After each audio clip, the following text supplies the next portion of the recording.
This is ChestertonRadio.com. The Johnson Wax Program with Fibber McGee and Molly.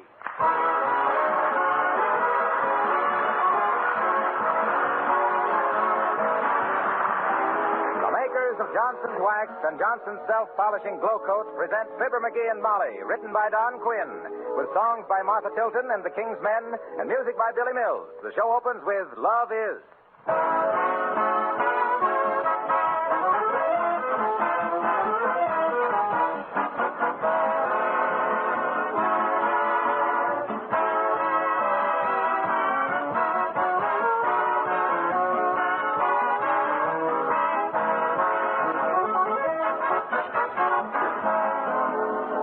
You can be sure of during these next few days, friends and neighbors will be dropping in unexpectedly for visits to talk over holiday plans and parties. Will your home always be ready for them? Floors gleaming with beauty, tabletops and woodwork spotless? If you practice protective housekeeping with genuine Johnson's Wax, it probably will be. Daily housework is reduced to a minimum when these surfaces are Johnson waxed. Rooms are quickly tidied up, and properly waxed floors never really lose that richly polished look that good housekeepers so much admire. When you wax your floors, furniture, and woodwork, you not only protect them against scratches, dirt, and wear, you not only save yourself hours of work, but you also win the compliments and praise of your family and friends for the beauty that genuine Johnson's Wax adds to your entire home. When you consider the low cost of those advantages, is it any wonder so many good housekeepers just couldn't keep house without this famous wax polish? But don't be satisfied with anything but the original and genuine Johnson's Wax in paste, liquid, or cream wax form.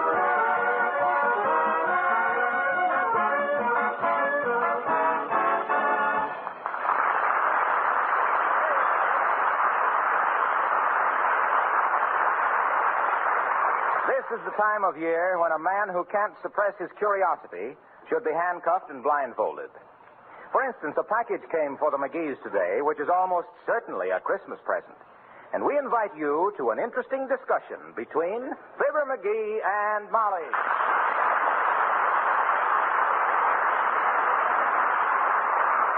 Oh, but Molly, look, we don't know it's a Christmas present. Just the same, McGee, we're not going to open it before Christmas. Oh, but sweetheart, there's nothing on it that says don't open till Christmas. Don't get mushy with me. I still say we don't open it till Christmas morning now. Okay.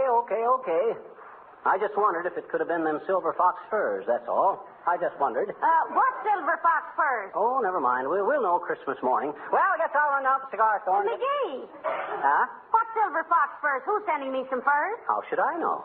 Well, you're the most exasperating. But this is exactly the size and shape of a box that would have a set of fox furs in it. Hey, cut that out. You can't open that. Not till Christmas. But, darling... Don't get mushy with me. You can't open it. Here, give me that package. You wouldn't let me open it, and I won't let you open it. Why do you pay any attention to me? I'm just a woman. I don't know anything. You're the man of the house, and what you say ought to go, dearie. Hand me the scissors. Here. Thanks.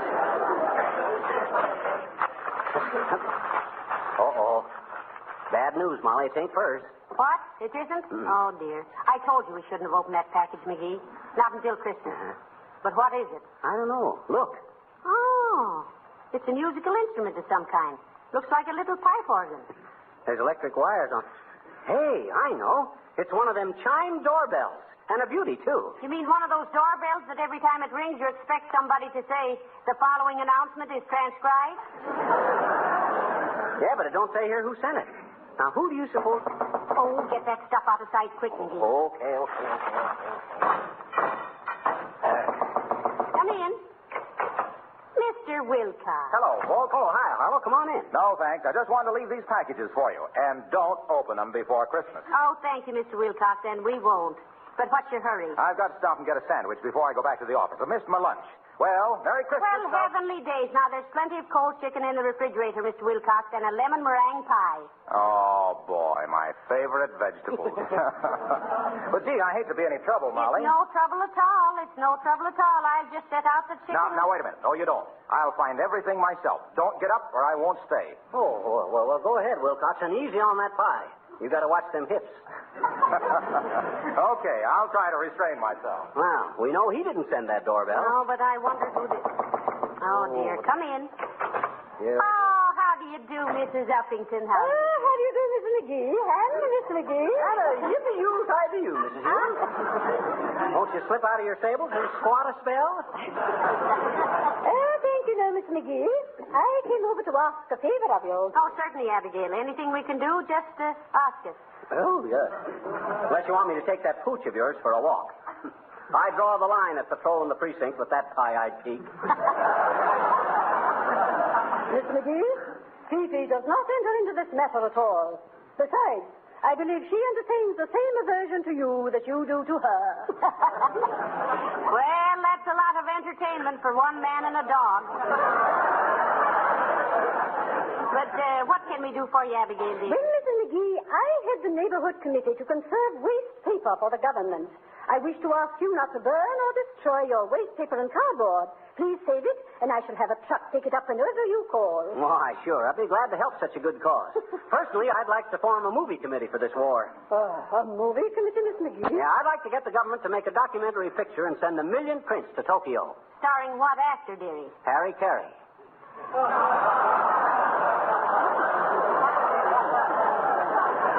By the way, Uppy, did you by any chance send us an electric chime doorbell for Christmas? No, I did not, Miss McGee. But I must say I admire your blunt way of inquiring. I simply detest people who hint. I do too, Uppy. Although when I was a cub reporter years ago, I was always the diplomat. Oh, sure, yes. Yes, you betcha. Never used to ask a direct question if I could help it. But if there was any inside dope I wanted, I got it. Get that dope McGee, I was known as in those days. Oh, my. Get that dope McGee, the dashing, daring darling of the dailies and the ding-dong dip-doodle daddy of the dirt dishers, diligently deviling dignified diplomats for delicate details, discreetly dictating data difficult to decipher, and deliberately denouncing dangerous demagogues dripping with dubious dialogue designed to develop defeatism, doing my duty with a dearth of dilly-dallying despite the dirty digs of the desperate dogs who determined to dampen my do-or-die disposition and deteriorate a diggity dynamo into a drippity droop, a dandy detective at dodging death and danger, but doesn't this description sound like a total stranger?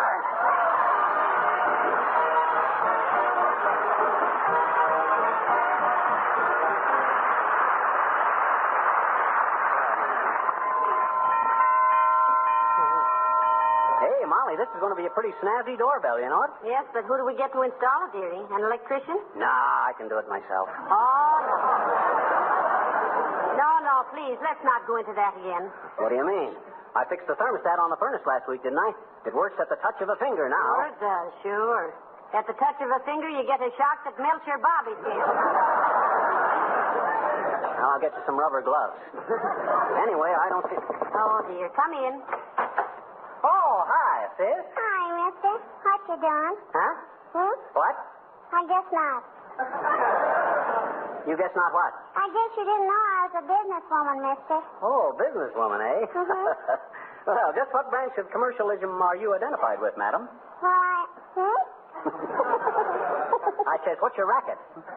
Oh, a miserable toe. Huh? Miserable toe. I don't get it. You don't unless you pay for it, I bet you. Pay for what? Miserable toe. Well, that was a short ride, but I enjoyed it. Let's go around again. What's miserable toe? Oh, gee, mister, you know what miserable toe is. No. You hang it up on Christmas and it's got white berries on it. Oh, sure. Mistletoe. Mhm. Otherwise known as mug holly, lip lilac, and night blooming smush. My daddy calls it fracture cactus. Fracture cactus. Why, sis? Because once a long time ago, he started to hang some up on the chandelier and the chair broke and he fell down and fractured his leg. Oh. I says, oh. Oh. Well, mister, can we do any business? Only 25 cents a bunch. Okay. Bring me 2 bits worth, sis. Oh, thank you, mister. I'll deliver it first thing tomorrow and you can pay me the 35 cents. Fine. I'll be... Hey, wait a minute. You says 25 cents. What's the extra dime for? Tax? What do you mean, tax? There's no tax on mistletoe. There is unless you want to glue it up, mister.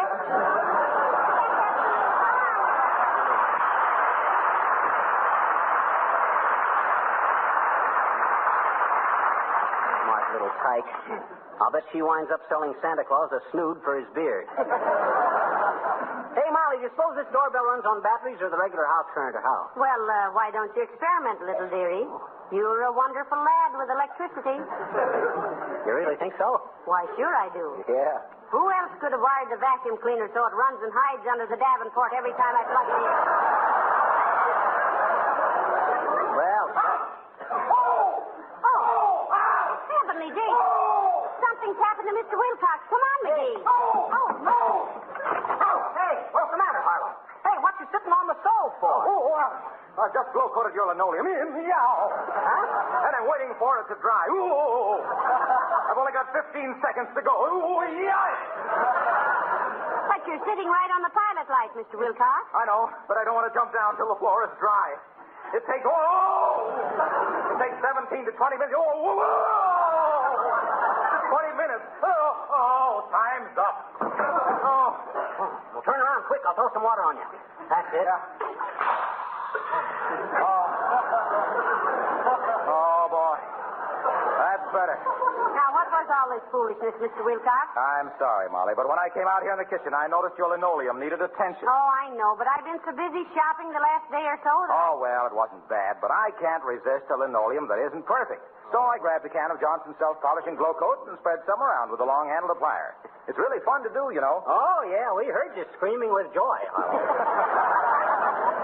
Well, you see, the minute I had the floor all nicely glow-coated, and with no rubbing or buffing either, I hopped on the stove to let it dry, never realizing I was sitting on the pilot light. Well, thank you for polishing my floor, Mr. Wilcox. And I'm sorry you had to roast your rompers doing it. Oh, that's all right, Molly. Well, I'll be getting back to the office now. Did you have enough to eat, Harlow? Eat. Yes, eat. Did you find the chicken and the pie? Well, what do you know? I forgot all about eating. The minute I got out here, I started glow-coating the floor. My. If I'm not the darndest fool. Oh, well, I'll grab a bite downtown. Thanks anyway, folks.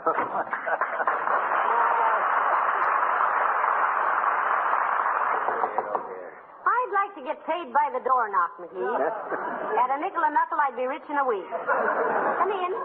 Oh, hi, Latrivia. Good day, Mr. Mayor. How do you do, Mrs. McGee? Hello, McGee. I just dropped in. Excuse me just a minute, Latriv. Look, did you send us an electric chime doorbell for Christmas? I did not. I didn't send you anything for Christmas. You mean yet? McGee. Except for my immediate family and employees, McGee, I'm putting my Christmas budget into defense bonds and stamps. Good for you, Mr. Mayor. We've got to back up our buck privates with our private bucks. Which is an old saying I just made up. Exactly. And now, McGee, you've been hounding me for a job with the city. Oh, I wouldn't say hounding you, Latrivia. Oh, I'll admit I've been kind of scratching around wagging my tail, but... Well, have you got something lined up for him, Mr. Mayor? I think so. Are we alone? Nobody here but us chickens, Latriv. McGee, how are you on disguises? Heavenly days. Detective work? How am I on disguises? Funny you should ask that, Latrivia. Why, when I was a cinderdick for the old TSR Railroad... What railroad was the TSR? The Topeka, Sauganash, and Rochester. Better known to the passengers as the Two Streaks of Rust. When I was a detective on the TSR, Latrivia, I was known as the man with 1,000 faces. You had your choice of 1,000 faces and went back to your own?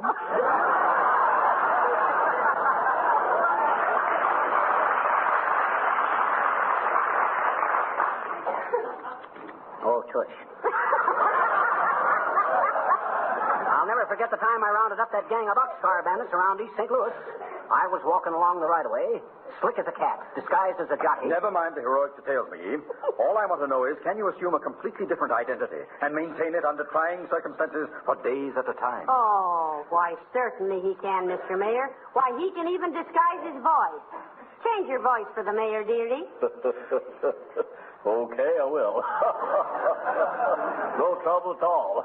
In fact, I started changing my voice at the age of 14. Splendid. You report to the City Hall first thing tomorrow, McGee. Oh, wonderful. You better get me a police permit. You better get me a police permit, Fred, so I can carry a gun. You won't need a gun. The disguise will be enough. You're going to be Wistful Vista's official Santa Claus in City Hall Park. $5 a day. I'll see you tomorrow.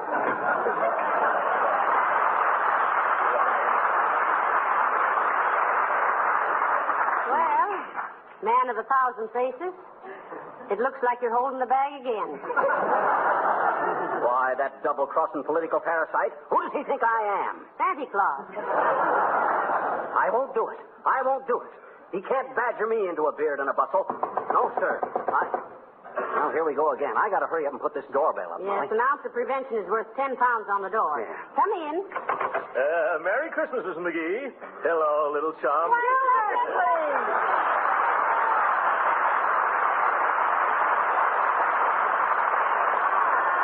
Heavenly days, how do you do, I'm sure.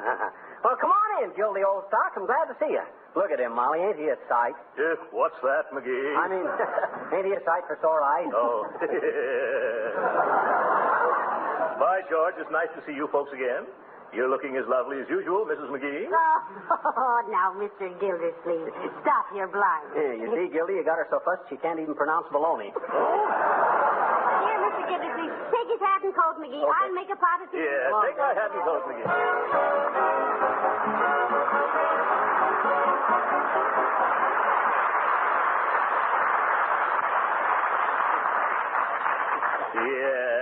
Yes, sir, Gildersleeve, you don't look a day older than when you left Wistful Vista. Oh, well. Not that you were any chicken then, but... Yes. Will you have another cup of tea, Mr. Gildersleeve? No, thank you. I should hope not. You've had 6. I have not. I've only had 5, McGee. What do you mean, 5? You had one at the coffee table, one while you were snooping through our Christmas cards, Yes. another Oh, while now, McGee, stop. He's welcome to all the tea he can drink. Thank you, Mrs. McGee. My goodness. I never thought my little chum would ever begrudge Throckmorton P. Gildersleeve a miserable little cup of tea. What do you mean a miserable tea? My wife makes the best tea in the... I didn't say the tea was miserable. You did, too. You said he... Why? McGee, he didn't mean that. He meant he was surprised you wouldn't want him to have all the tea he wants. Yes. Why, sure. Welcome to all he wants, big ninny. But tea's pretty stimulating, Trocky, old man. And to a guy your age with your blood pressure, it might make you just a trifle... What? What are you talking about, my age? Why, I'm still on the sunny side of 40. Maybe, but you got no more use for suntan oil, boy. I wish you boys would stop this. It's so nice to have an old neighbor drop in on us. You hear that, Gildy? Old neighbor. Even Molly thinks... Never mind what I think. I never saw him looking better. Going to be in town long, Mr. Gildersleeve? No, I've got to go to New York tomorrow, Mrs. McGee. Oh, hey, while you're in New York, Gildy, why don't you go see the picture we made together? You know, you and me and Molly and Edgar Bergen and Charlie McCarthy. Oh, yes. Look who's laughing. Where's his play? Well, it has its New York premiere tomorrow at the Palace Theater, and Keith Albee in Brooklyn. Oh. So you better see it in Brooklyn, Gildy. You're one of them bums. Is that so? Speaking of bums, McGee, that was a bum joke of yours sending me that old lawnmower the other day. Why, it was yours, Mr. Gildersleeve. Didn't you want it back? Well, I thought it was a big, expensive Christmas present. So before I opened it, I went out and bought McGee a very costly easy chair with a built-in radio and everything. Gildy, I'm sorry. That lawnmower thing was just a gag. I sent you a real present yesterday. What? You did, McGee? Why, sure. I thought to myself, if Gildersleeve ain't worth $47.50 of my money... Oh, I'm sorry. I didn't mean to let the price slip out. $47.50 is none too much for Mr. Gildersleeve, McGee. Not that the price of a gift makes any difference. Of course it doesn't. But I might have known that my little chum wouldn't do a thing like that. $47.50, eh? Well. Come in. Is this the resident? Who lives here? I do, Bud. Fibber McGee. Oh, thanks. Here's a telegram.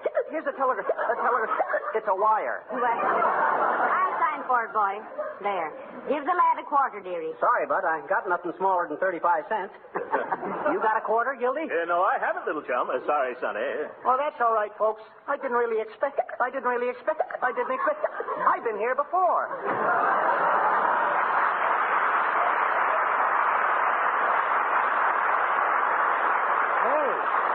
Hey, it's from Racine, Wisconsin, from the Johnson Wax Company. Oh, my. What do they say? It says, Dear Fibber and Molly, we are sending you under separate cover an electric chime doorbell. Oh, my. We are so tired of hearing that eternal door knocking. Stop.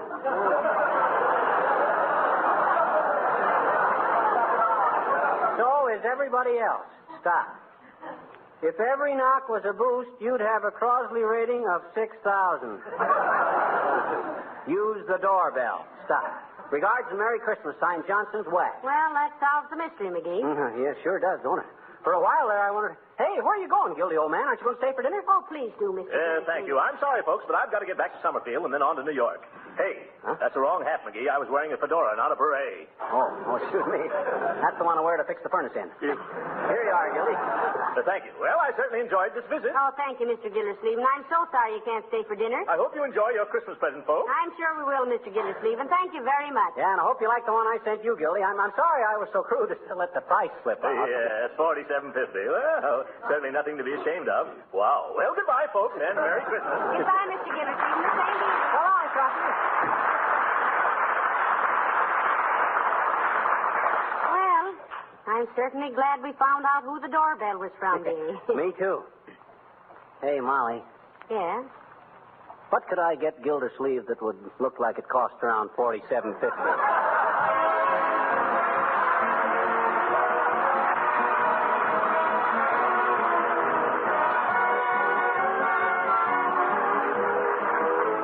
There's one room that gets to be mighty important around the holiday season, and that's your kitchen.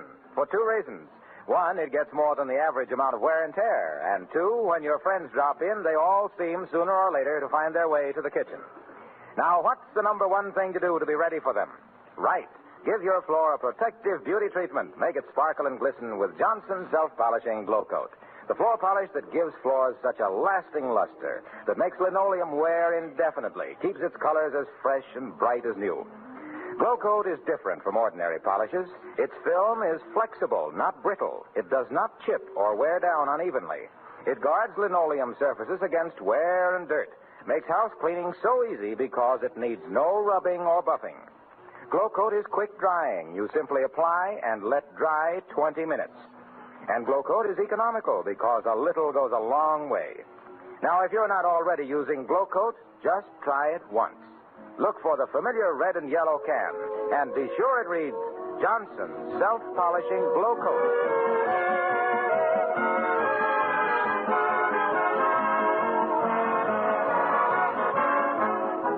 You know, Molly, it was nice to see old Gildersleeve again. Well, nobody'd think so the way you two argued that. Oh, we were just kidding. I wouldn't really fight with him. I should hope not. He's a much bigger man than you are. That's why it's so easy to get under his skin. He's got so much of it. Good night, and a Merry Christmas. Yes, and a Happy New Year, too. Good night, all.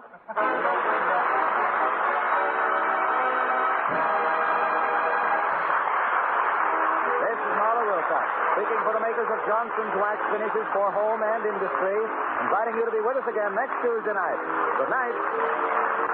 With automobile production again restricted, it's very important to take better care of your car. Don't let the finish deteriorate. Make it last. Keep it new-looking with Johnson's Car New, the sensational auto polish that both cleans and wax polishes with one application.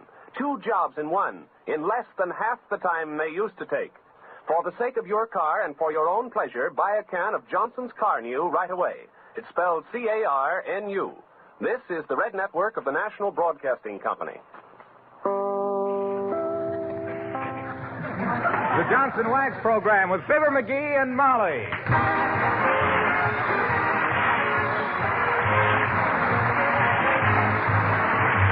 The makers of Johnson's Wax and Johnson's Self-Polishing Glow Coat present Fibber McGee and Molly, written by Don Quinn, with music by the King's Men and Billy Mills Orchestra. The show opens with Oh Gee, Oh Joy.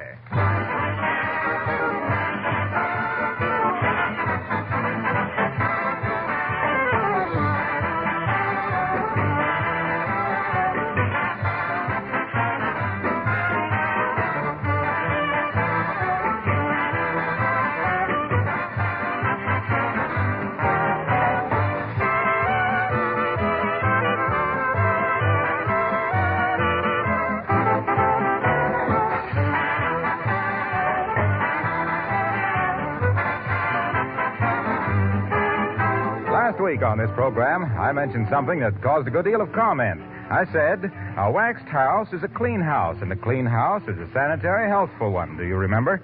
Well, it seems that quite a few people had not fully realized that when they wax their floors, furniture, and woodwork regularly with genuine Johnson's wax, they are actually doing a good deal more than protecting and beautifying those surfaces. Yes, they're making their homes healthier as well as pleasanter places to live in. You see, the wax seals a surface against dirt and moisture. Dust and dirt do not adhere easily to a wax-polished area. So regular waxing removes many of the sources of germs. And besides, it's so much easier to clean waxed floors, baseboards, and furniture. Especially in these times, let Johnson's paste, liquid, or cream wax help keep your home sanitary and beautiful.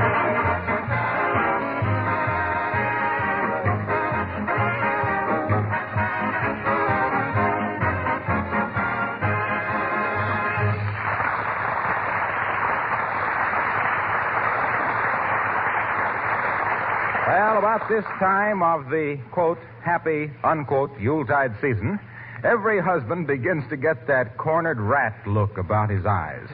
But the Squire of 79 Wistful Vista looks even more desperate than that. Something is definitely perturbing our hero. For further details, we join Fibber McGee and Molly. And furthermore, I'm the dumbest, short-sightedest, dim-wittedest, stumble-bummetest, empty-headedest, feather-brainedest droop that ever didn't know enough to come in out of a tornado. Well, just as you say. If my head was small enough to fit my brains, I'd be getting telegrams from Ripley. Well, I wouldn't be a bit surprised. They say Washington's home at Mount Vernon has got a beautiful big stoop. But you got a bigger and a beautifuler stoop, and I don't mean anybody but me. You just say that. I got the IQ of a microbe. I think when I die, I'll leave my skull to the Smithsonian for a doorknob. How charming. As dumb as I am, it's a wonder to me I ever got out of the third grade. It's a wonder to me you ever got in. You ain't whistling Dixie there either. I think I'll give myself back to the Indians.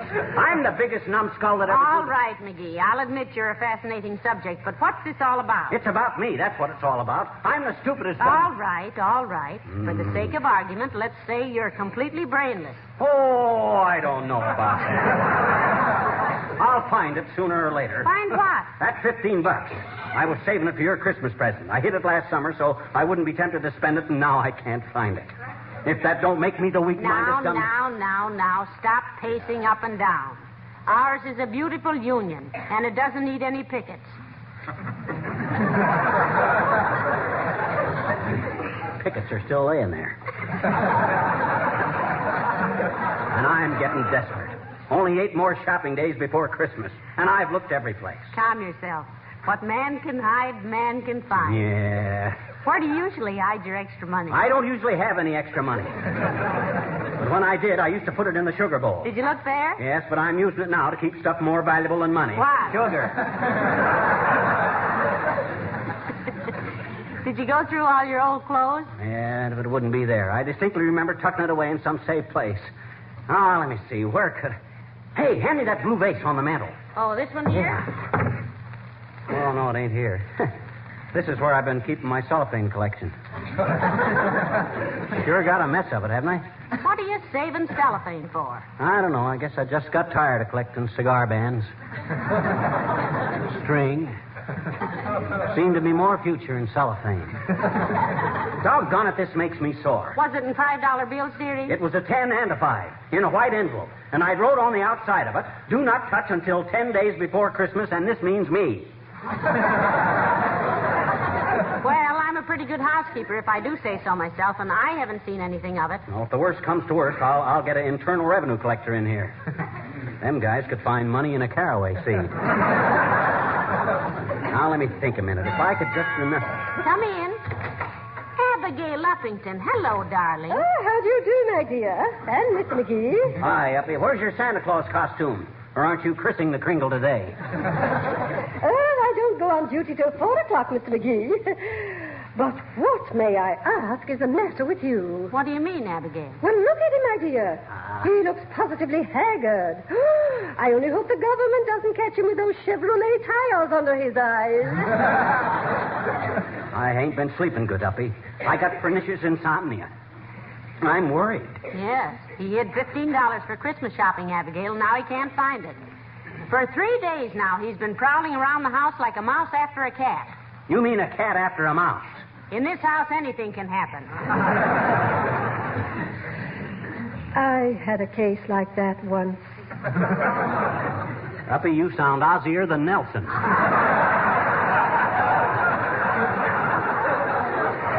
What happened with you? Oh, I was simply frantic because I thought I'd mislaid a ruby and emerald bracelet. But the solution was so simple, it was ridiculous. Well, what was the solution? Maybe it'll give McGee an idea. I suddenly realized I had never had a ruby and emerald bracelet. Isn't that silly? And I thought I was done. Uppy, you're as giddy as a steeplejack full of applejack. I'm afraid I was at that time, Mr. McGee. You see, I was just a girl out of finishing school and madly in love with a handsome young lieutenant. Oh, sure. Ah, well, there was something awfully romantic about those Civil War uniforms, Abigail. Yes, indeed, they certainly were. I beg your pardon, Mr. McGee. Don't mention it, Abigail. But what girls' school did you go to? Oh, Ward Belmont, my dear, in Nashville, Tennessee. Oh, I can close my eyes now and smell the magnolias on the campus. That's my hair, Uppy. I just come from the barber shop. It is Magnolia. It's Jockey Club. Well, do remind me, my dear, sometime to show you the pictures of my class. I was captain of the croquet team, you know. No. Well, call me Virginia and watch me reel. So you all were the captain of the croquet team, was you, honey child? Now, please, Mr. McGee, I have only the most charming memories of the South, and I found Southern men were always most gentlemanly. Well, I guess that'll dim your northern lights, McGee. That must account for my good manners, Uppy. My grandfather wore the Southern uniform, you know. Oh, really? Yeah. Sure. He was a conductor on the Chattanooga Choo-Choo, Abigail. What was it you wanted to see me about? Oh, I just wanted to tell you about the most marvelous fortune teller. Fortune teller? Blah. Those bargain basement gypsies couldn't foretell the future of a blue-eyed blonde with the fleet in. Oh. But they're fun, dearie. They're fun. Ah, fun my clavicle. Dark man going to cross your path, going to take a long journey, going to get a letter. You'll find your diamond ring under the... Hey, maybe she can tell me where my $15 is. Come on. What are we waiting for? Get your hat, Molly. Where is this fortune teller, Uppy? It's upstairs. Never mind, I'll find it. Come on, Molly. We'll see you later, Uppy. Why didn't I think of this before? Oh, boy, that $15 is as good as found. Right now. Why, those people are wonderful. I know of a case where a guy lost a bass drum once and those...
Get a load of this reception room, Molly. Boy, what a dump. Well, this was your idea, not mine. Well, why do fortune tellers always live in joints like this? If they can see into the future, why don't they make a killing at the races and live in a classy apartment? Well, maybe they can't get a crystal ball big enough to see a horse in. Well, this one sure ought to know her onions. She's cooked enough of them around here. Don't be so critical. You know, Madam X ought to be calling us in any time now. You know, we've been waiting here 25 minutes. Madam X. Probably an old gypsy named McGillicuddy. Not that I care what her name is if she can slap herself into a trance and find my $15. You know, we'd have saved time if we just consulted Uncle Dennis. Ah, what does he know about fortune telling? Well, I don't know, but he certainly lives in an atmosphere of departed spirits. You know, last night I came into the hall and I found him balancing himself on the banister. Yeah? What'd he say? He said, "Niece, your escalator has run down." Had it again, huh? I gave him a lecture about that just the other day. What'd he do? He just sat tight. Mr. McGee, I will see you now, please. Oh, thank you, madam. Come on, dearie. We'll see what fate has in store for you. If fate still has a store, which I doubt with things being so hard to get. Oh, I'm ready, sis. Hop onto your broomstick. This way, please. Ooh, incense. I think I preferred the onions. Hey, can't we have a little light in here, sis? No.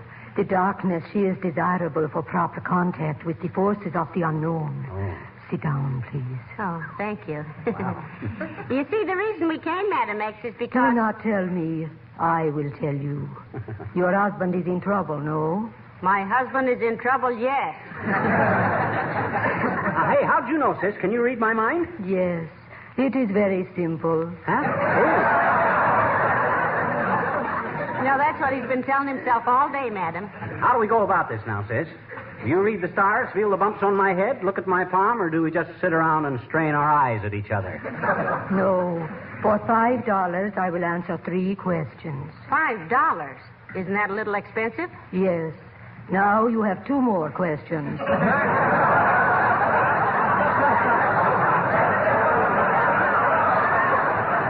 We better not waste any time, Molly. Here's the question, sis. Where's the $15 I was saving for my wife's Christmas present? It is right where you are putting it. Now, you have 1 more question. Heavenly days. We're not making much progress, are we? No. Now, for another $5, I will answer 3 more questions. Oh, no, you don't, sis. Come on, Molly. I ain't going to pay her $10 to find 15. Here, sis, here's your $5. Thank you. You must come again and see Madame X when you are troubled with business, law, or marriage. Who, us? Do we look that silly? Do you think we like to be gypped? That is 3 more questions. I will answer the first one by Come saying... on, Molly, come on, quick. Well, my goodness, McGee. We didn't get much satisfaction in there, did we? Well, yes. She at least says that dough is still where I put it. That's some comfort. Well, come on, let's go home and see. Well, hello there, folks. Say, have you been consulting Madam X? Yes, if you call it that, Mr. Wilcox. The way that dame clips you, she ought to be a barber in a boot camp. You going to consult her, Junior? Sure. I was in here last week for advice. About what? Oh, business. I asked her how the future of Johnson's Wax stacked up. She said it had a very bright and sparkling future. Oh. She said that in times like these, when conservation was so important, more housewives than ever would preserve and protect their floors with Johnson's Wax. And what was the second question, my fellow chump? Well, then I asked her which of the Johnson Wax features I should emphasize, and she said health. Because Johnson's Wax seals the surface against dust and dirt and dampness and gives the housewife so much extra rest and leisure. Oh, and the third question? That's where I made my mistake. I asked her if my pipe bothered her. And she said yes and soaked you another fin. Boy, what a racket. Say, why on earth are you coming back, Mr. Wilcox, if you knew you'd been cheated? I want to ask her if she took my watch. Mr. Wilcox, I will see you now. I'll say you will, baby. So long, folks. What? Well, let's get on home, McGee. We'll turn the house inside out when we find that $15. And believe me, the next time I hide something, I'm going to hide it in plain sight. This'll teach me a lesson. If I wasn't such a sap-headed, beetle-brained, lop-eared, low-browed, slithering... Look at this trick I ever heard of anything. Well, now that we're home, where'd we better start, McGee? Oh, I don't know. I remember putting it in a place where I could lay hands on it at a minute's notice. You say the $15 was in a white envelope. Yes. Well, that shouldn't be so hard to find. Would you put it behind one of the pictures? No, I looked behind all the pictures this morning. I turned Whistler's mother around so many times she almost fell out of her chair. Say, maybe you put it under a rug. No, I've had them up too many times. I'd have seen it. Oh, why can't I remember? I must have a skull full of rice pudding. I'm the biggest drip this side of Niagara Falls. The only thing that keeps my ears apart is my big fat mouth. Oh. No, McGee. Anybody can forget things. Nobody can forget them as easy as me. It's exasperating. I'm getting so I'm afraid to shake hands for fear I'll walk off without my arm. Here, I thought I was a pretty bright guy, and I couldn't pass the intelligence test of a Mongolian basket weaver. Why of all now, the for goodness sakes, if you'd stop scolding yourself for a few minutes, maybe we could get something done. Well, my gosh, well... Now, listen, here's what we better do. I'll start with the upstairs and go through every room, and you look around down here, and between us, we ought to cover every inch of this house. Okay, but I... Now, stop your arguing. Anyway, you're not as dumb as you claim. You're really pretty smart. I am? Yes. Oh. Or you wouldn't have hidden that $15 from yourself. Why, when it comes to money, and I hope we do...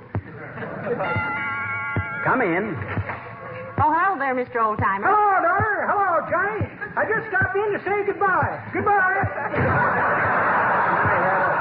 Hey, Oldtimer, come back here. What's the matter, kid? You can't yell goodbye to us and then rush away like that. Where are you going and for how long? Yeah, and when will you be back and for how long? Going to Chicago, kids.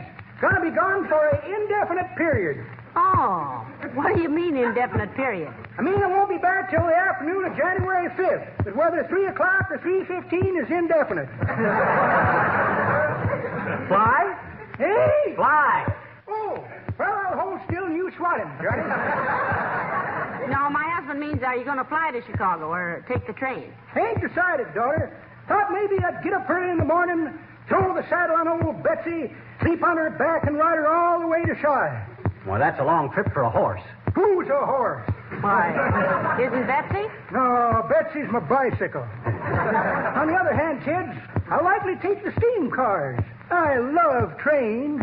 Used to be a railroad man in my younger days. What'd you do on the railroad? What do you mean, what did I do, Johnny? I had my own. You mean you owned a railroad? Sure did, daughter. 18 cars, 2 engines, and 72 foot of track. Run from the dining room through the front hall, back to the kitchen and round into the dining room again. Stopped at the umbrella stand, the piano stool, the refrigerator, and the cook, exception Mondays, which was the cook's day off, at the piano stool on signal only. But I had a bad wreck in 1889 when Papa come home late one night, tripped over the coal car. Oh, tough luck. Yes. Now I never see an engine with a tender behind without thinking of what Papa did to me that night. Well, go on, kids. Merry Christmas.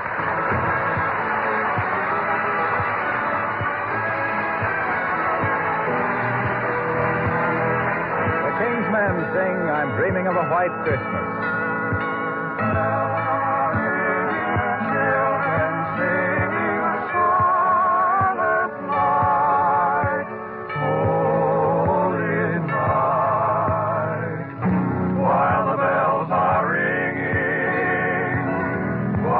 Children sing, and all year through, may every wish you make for Christmas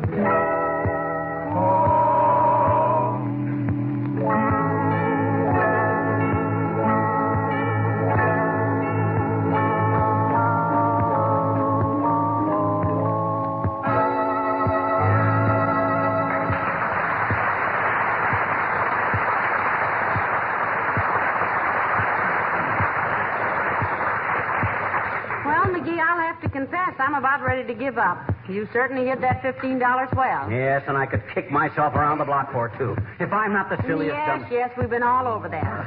Are you sure you had $15 in the first place? Sure, I'm sure. A 10 and a 5.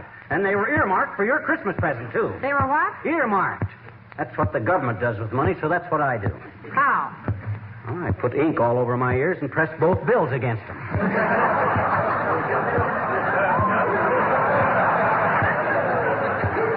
I think theory is that no two people have ears alike. You know, like fingerprints, only easier to see. Well, that must keep Mr. Morgenthau pretty busy. Yeah, I guess it does. Now, listen, let's just sit down here and reconstruct what you did when you hid the money. What did you do first? Well, first I got me an envelope. Come in. Whose car is that out in front? The black one? Well, that's a kind of a combination ownership, Bud. Me and the finance company. I see you have an ace sticker on the windshield. Do you do any pleasure driving? Take him for a ride around the block, McGee. That'll answer that question. In that car, sir, you get more pleasure walking. And I don't quite understand Let me see your draft registration card, please. Okay, here you are, Bud. I'm not only a little overage, but I got a lot of collateral dependents. I got collateral at the First National, the Morris Plan, the building and law. Never mind. How much coffee have you got? Oh, well, about a half a pound. Sugar? No, thanks, just cream. Now, look here, Bud. I don't mind answering questions. McGee, this is war. Yeah. Sure, we read about it in the papers, but what... I only have a few more questions, then I'm through.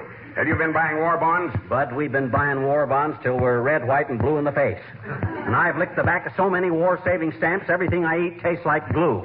Now, if you don't mind... I hope you're not complaining. Certainly we complain. Everybody complains, and it doesn't mean a thing. And now, if you please explain McGee, why... I see you have cuffs on those trousers. Did you buy that suit after restrictions were put on clothing? No, I didn't.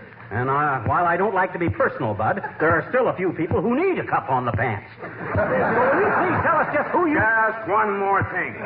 The government doesn't want you to buy anything you don't need. They're trying to keep prices at a reasonable level, encourage buying bonds and paying off debts. We want this country to be on a sound financial footing after this war is over.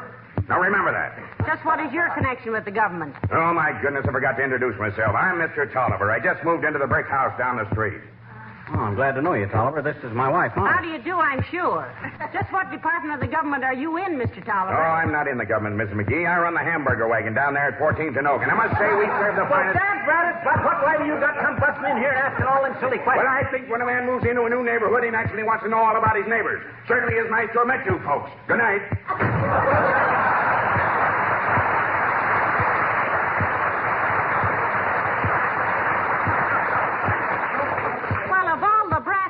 People I ever tells met. Me I'm going to have trouble with that mug.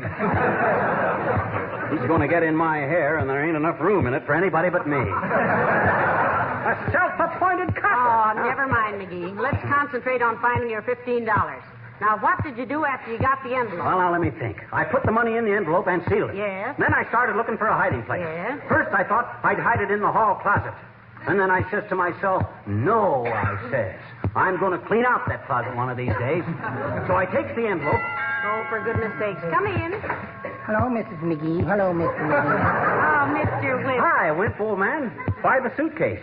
You running away from home again? Oh, no, Mr. McGee. I'm going to Chicago on a business trip for about 3 weeks. Oh? Is your wife going with you, Mr. Wimple? No, she isn't, Mrs. McGee. I'm going to be terribly lonesome without her, too. Ouch.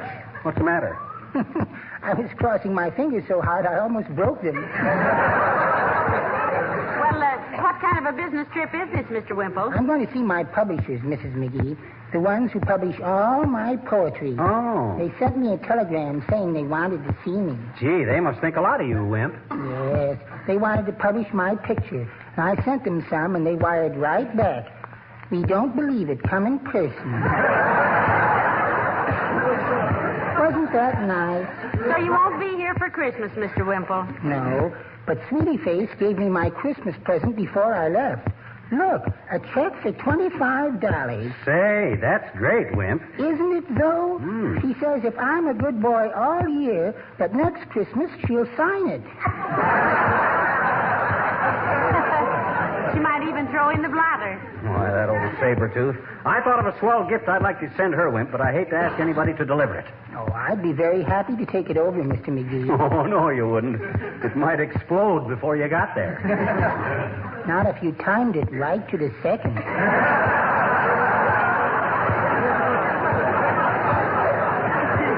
Now, what did you give your wife for Christmas, Mr. Wimple? A great big bottle of cologne, Mrs. McGee, to be opened on Christmas morning. Cologne, eh? What kind, Wimp?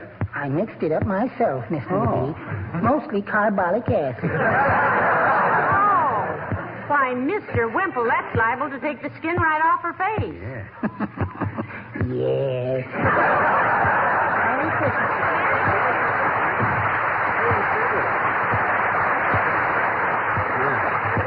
weeks away from that gunner's mate of his, and Wimp will be a new man. Poor little fella. I'll be a poor little fella myself if I don't find that $15. If I wasn't such a numbskull, such a hopeless dope in a blue ribbon dupe, Stop it now. Huh? Let's take up where we left off. Okay. After you decided against hiding it in the closet, what'd you do? Doggone it, that's what I can't remember. All I know is I put it someplace where I'd remember it just before Christmas. Well, I'm sorry, McGee. I can't imagine where in the dickens you... Dickens! That's it. Now I remember. Here it is, right here in this book. What book? Dickens' Christmas Carol. Whatever made you hide your money in that? Safest place in the world. Nobody ever opens that book till Christmas time.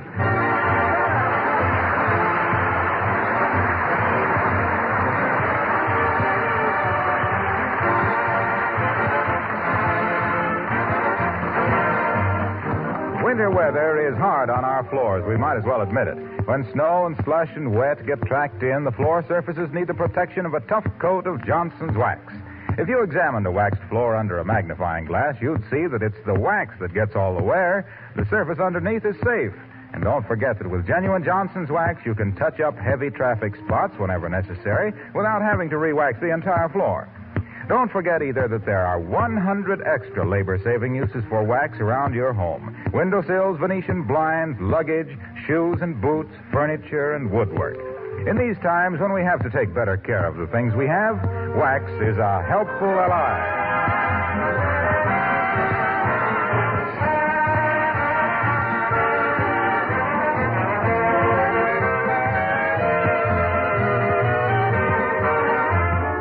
That was a kind of a clever stunt at that, hiding this $15 in Dickens' Christmas Carol.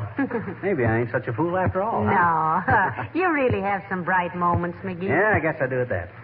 Well, all's well that ends well. Here, you keep the $15 for me. I gotta throw this envelope in the wastebasket. Well, this isn't $15. This is the envelope. Huh? Oh, my gosh. I tore up the money. What? Oh, if I ain't the worst muddle-headed. More than ever should have had $15 in the first place. I'm the dumbest, dilliest, dim-wittedest dumb... Ah, good night. Good night, all.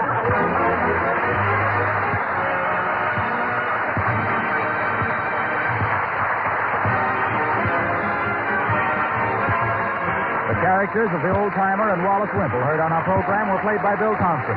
This is Harlow Wilcox speaking for the makers of Johnson Wax Finishes for the home and industry, inviting you all to join us again next Tuesday night. Good night. This program reached you from Hollywood. This is the National Broadcasting Company.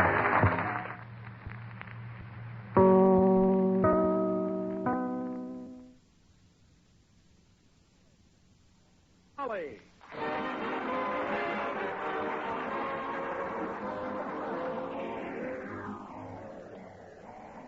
Of Johnson's Wax and Johnson's Self-Polishing Glow Coat present Fibber McGee and Molly, written by Don Quinn, with music by Billy Mills Orchestra, and featuring tonight a very special musical score written by Ken Darby, arranger and director of the King's Men. And the show opens with Who?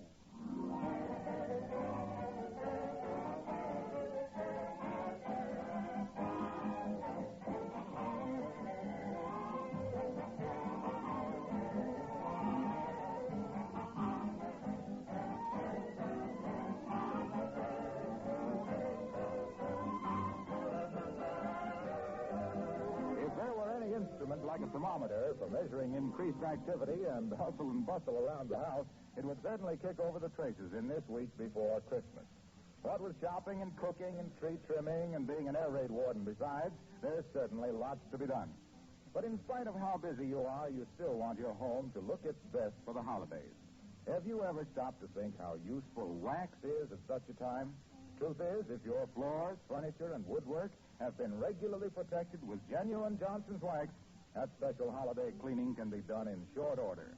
A quick dusting and polishing, a touch-up with wax where needed, and your rooms are glowing with mellow beauty, ready for the visits of your family and friends. For over 50 years, Johnson's Wax has helped brighten homes at the Christmas season.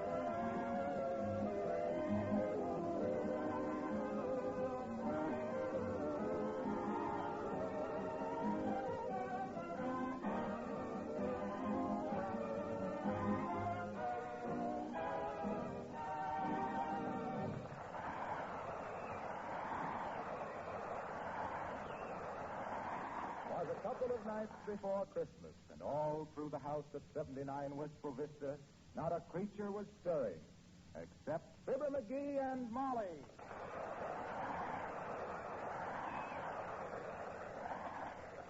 McGee, I don't like to seem repetitious, but hadn't you better get your Christmas shopping done? Oh, Christmas shopping. Every year the same thing. Makes me sick. Yes, I know, dearie. We go through this every year. What do you mean? You howl and scowl, and then the day before Christmas, the spirit hits you like a baseball bat. And you do everything but grow a beard and climb down chimneys. Oh, gee whiz. Christmas is getting too commercial. It's getting so... Sure. We ought to have rubber stamps made for this whole conversation. What you mean again?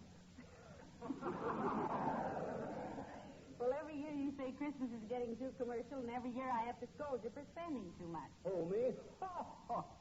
I just spend what I have to get by, that's all. I go along with the mob. It ain't any beautiful Yuletide talks with me, baby. Oh, go on. No tinsel snow gets in my eyes. If I spend any dough, it's just because it's the easiest way out. Now, listen, McGee, you're a fraud. You're a phony. Why, you're so scared somebody will find out you're sentimental, you act like a dead-end kid. Sentimental my clavicle. The whole thing is a lot of tapioca. I wouldn't give a half-hearted hoot and happen sack if I never saw it. What you got there? This is the mail that came this morning. It's mostly just Christmas cards. Let me see them. You wouldn't be interested. They're just the same old Christmas malarkey. What do you mean, malarkey? Don't you realize people have gone to a lot of time and trouble to... Was there any other mail? Just a couple of bills. Incidentally, what's this item on the Bontown bill for one mama doll, $8.50? Mama doll? Now, listen, don't try to look so innocent. Not that I mind your playing with dolls, if they're made out of plaster. But you certainly didn't buy this one for me, did you? No, I bought that for the little girl across the street. Oh, I think that's very sweet. It was not sweet. I'm giving it to the little pest as a bribe to stay out of my life. Oh. It's strange how much she annoys you, isn't it? I never saw such a little nuisance. Always butting in where she ain't wanted. I know. You hate her so much that last year you gave her a $2 Valentine. You gave her a white rabbit for Easter. Well, Took her to the circus twice. Spent 3 days fixing her tricycle, and you did card tricks through her bedroom window when she had the mumps. Well, that don't mean I like her, does it? Doesn't it? No. That was an old Valentine that had been kicking around here for years. I gave her that rabbit because I thought it would annoy her old man. I fixed her tricycle so she could go someplace else besides around here. And I took her to the circus because they always give kids better seats than they do grown-ups, and I was taking advantage of her helpless condition to practice my card tricks. And she never caught on. Thought I was doing it all for her. Come off it, dear. You're not fooling anybody. I ain't trying to fool anybody. All I'm saying is that Christmas has lost its meaning. It's got so people don't... Come in. Hello, Mom. Hiya, Skimp. Well, if it ain't Billy Mills, the poor man's Toscanini. Hello, Mr. Mills. Come on in, William, my boy. Hang your hat on a hickory limb and don't go near the piano. What's confusing with the music, kid? Just stopped in to wish you a Merry Christmas. Ah, Merry Christmas, blah. What's merry about it? Walk your wedgies off in the slush to find a lot of junk for a few mugs that won't appreciate it. Hanging a ton of gewgaws on a pine tree that look better in the woods. Scratch your hands all up on a handful of holly to hang in the window so you can stick yourself in the eye with it when you look out to watch the mailman breaking his back with a sack full of silly Christmas cards. Merry Christmas, blah. And a Happy New Year.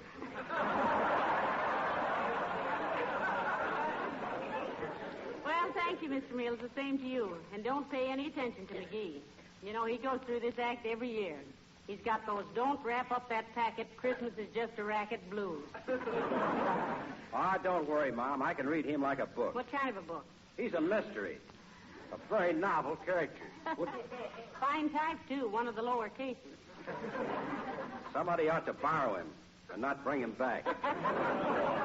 Maybe we could arrange with the Book of the Month Club to offer him as a special premium. Oh, cut it out. Lay off, will you? Even if the rib was as prime as you think, this is a meatless day. Ever play the bagpipes, Alfred? And don't call me Alfred. Okay, Joe. Ever play the bagpipes? I don't think he ever did, Mr. Mills. Do you think he could? Sure. Got a head start. Big bag of wind. All he needs is a flute. Well, gotta be going. Merry Christmas again. Well, the same to you, Oskalooza Sousa. What's all the rush? Oh, I got to drop in and see my mother-in-law. She's AWOL. Oh, you mean absent without leave? No, a welder out at Lockheed.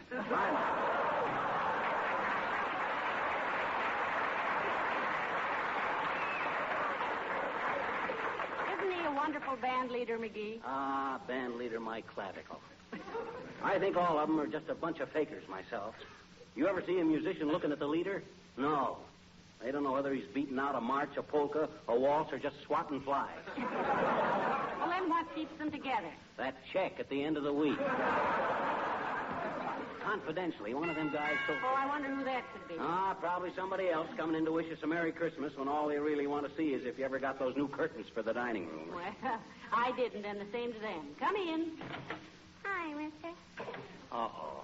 Now, this is all I needed today. Sis, why don't you take your little sled and go out on the pond in the park? Oh, there isn't any ice on it, mister. Yes, I know. Hey, don't be like that. You were young once yourself, you know. Oh, I wasn't that young this long. Be very tactful with him today, little girl. You know, his Christmas spirit is later than usual this year. Well, doggone it, the whole thing is a very foolish arrangement. Why, mister? Why, the idea of having Christmas come right in the middle of the holidays.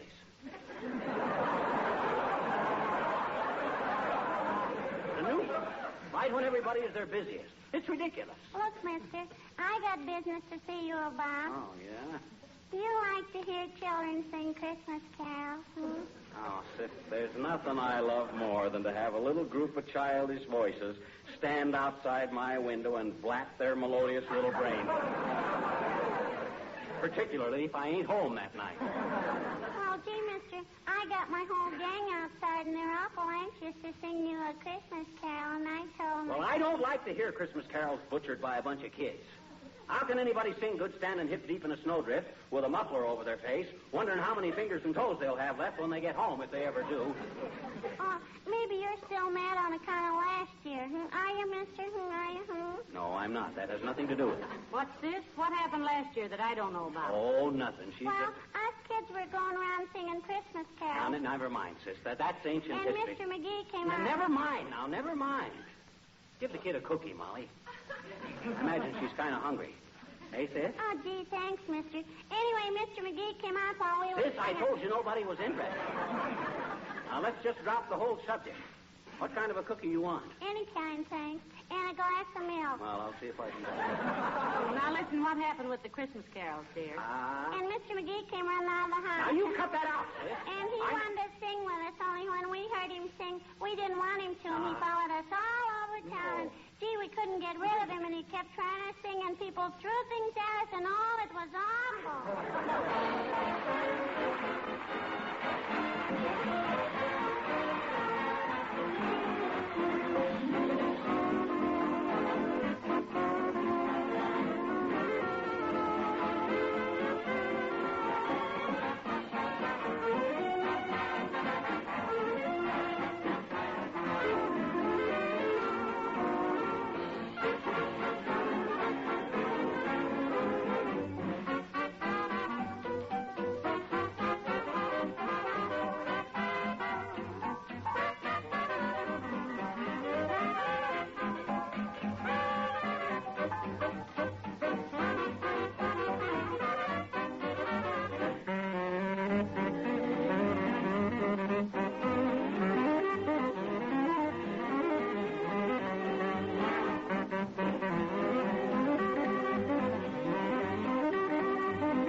slipper on Cinderella's foot.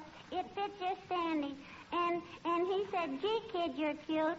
how'd you like to be a princess? And she said, oh, boy, and write testimonials for cold cream. And they got married and lived happy ever after. You want to hear another one, Mr. Well, once upon a time... No. That's enough, sis. Thanks anyway. You told me at least 14 of them. Are you sure you don't want to hear any more? I'm positive, sis. Okay, then get off my lap.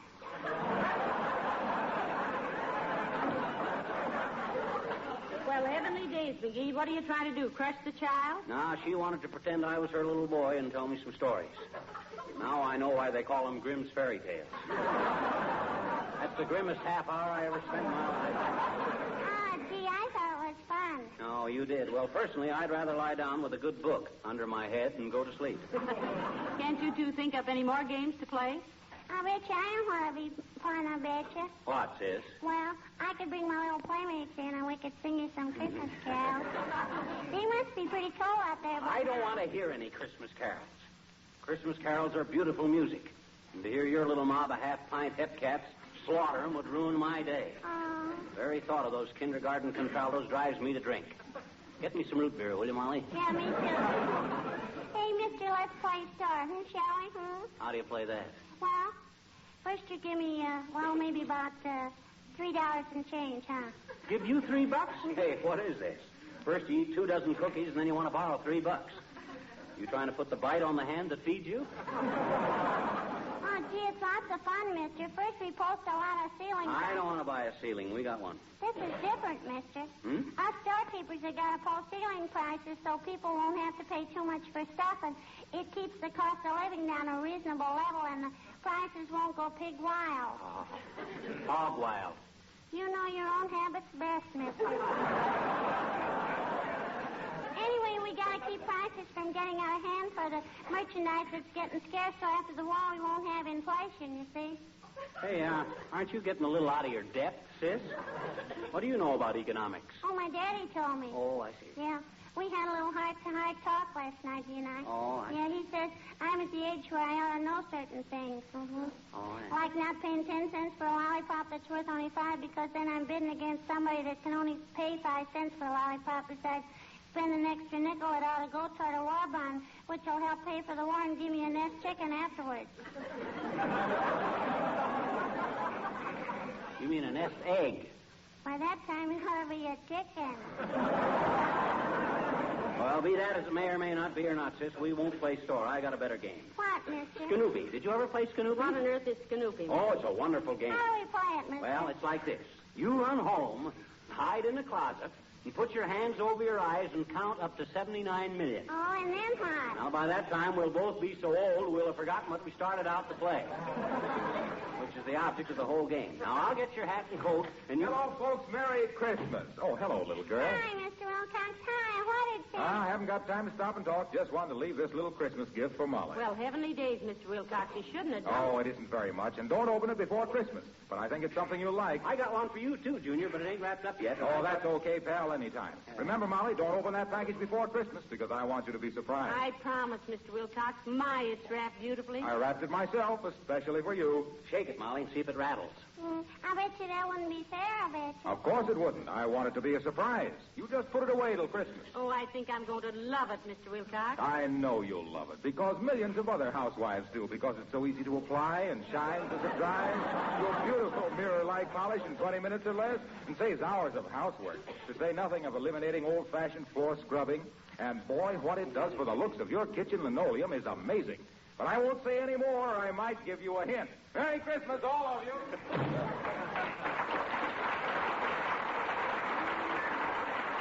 gee. I wonder what it is. Hey, sis, ain't it about time your mother ought to be worrying about why you don't come home? No. Huh? Look, I've been very patient with you today. Now, why don't you do something for me? Okay, mister. Fine. Now, come back maybe tomorrow, and I'll have a surprise for you. I got a surprise for you, too, mister. I got some little friends outside here waiting to sing your Christmas. Doggone it. How many times I got to tell you I don't like kids singing Christmas carols? I don't want to hear any. I'll get it, dearie. Well, if it's this little girl's mother, Molly, tell her yes. She'll be right home, I hope. 79 Wistful Vista, Molly McGee speaking.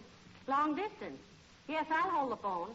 Yes, Oh, is that you, Myrtle? Hey. That's no fair. How's every little thing, Myrtle? Well, what do you... It's his, huh?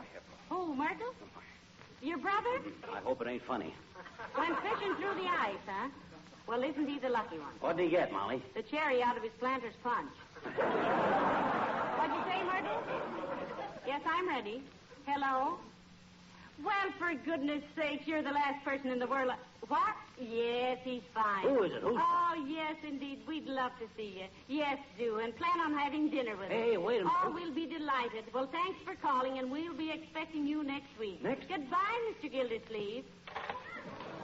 Gildersleeve? I bet you I remember him, I bet you. He's the man who always laughs with his stomach. Yeah. Speaking in the vernacular, we call that a belly. McGee. Never mind. Mr. Gildersleeve says he's coming to visit us next week, and he'll be here for dinner. Boy, ain't it wonderful and strange what some guys will do to get the extra pat of butter these days. But I'll be kind of glad to see the old blimp at that.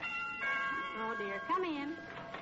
Oh, gee, it's Mrs. Uppington. Hi, Miss Uppington. Well, hello, little girl. And good afternoon, Mrs. McGee. And Miss McGee. Hello, Abigail. Hi, Uppy. Won't you wiggle out of the minx and drape the frame on an orange crate for a spell? Oh, thank you, no, Mr. McGee.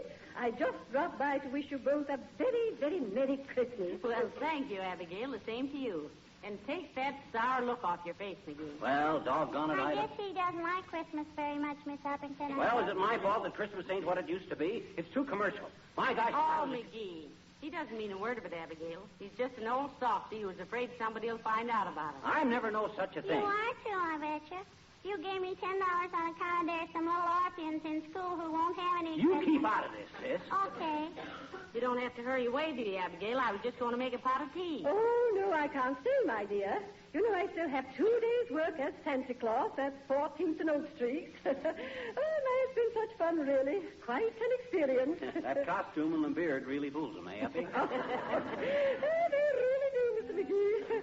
I've been a Santa Claus for 2 weeks now, and I've been given 23 cigars, 7 hot tips on the races, and business cards from 2 coffee leggers.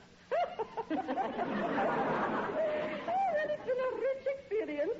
I feel younger every day.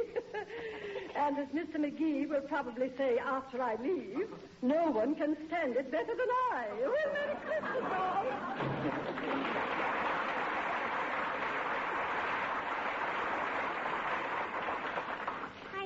Going to say that, mister? No, and she might have given me a handful of them cigars people have been giving Oh, her. McGee, Well, there's plenty of cigars in your humidor. okay, but if she wasn't so stingy, she might have... Hey, why won't he let me and my friends sing a Christmas carol? Why won't he, Miss McGee?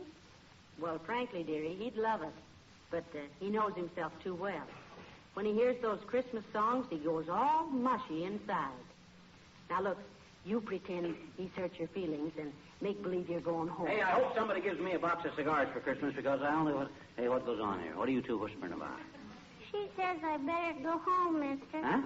She says you're mad at me because I want to have the kids sing a Christmas carol for me. Oh, now, I ain't mad exactly, sis. I I bet just... you are, I bet you. Well, And, gee, the kids have been out there in that cold all afternoon on account of the... Now, none of that, sis. Now, cut it out. The only reason I didn't want them to sing is well, gee whiz. Oh, it's okay, mister. I know how you feel. Thanks for the cookies and thanks... Hey, don't rush away like this, sis. My gosh. I'll listen to your old Christmas carol if it means that much. No. I just thought... No, you don't like them. I do, too, like them. I only you thought... You don't either like them. I do, too. You don't? I do so. No. Yes. No. Now, look, sis. Here. Take my handkerchief and wipe your nose. Thanks. Now bring in your half-pint glee club and let them do their worst, which I imagine is pretty bad. Oh, they're not bad. They're wonderful. Okay, so they're terrific. Bring them in. All righty. Hey, Kenny, Gladys, Johnny, Buddy, come on in. My. Well, what handsome little fellas. Hello, boys. Hello, Mrs. McGee.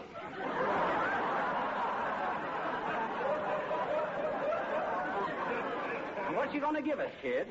The night before Christmas.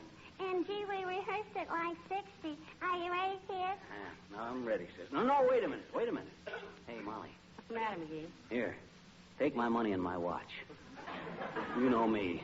Every time I hear these things, I want to give away everything I own.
such a clatter.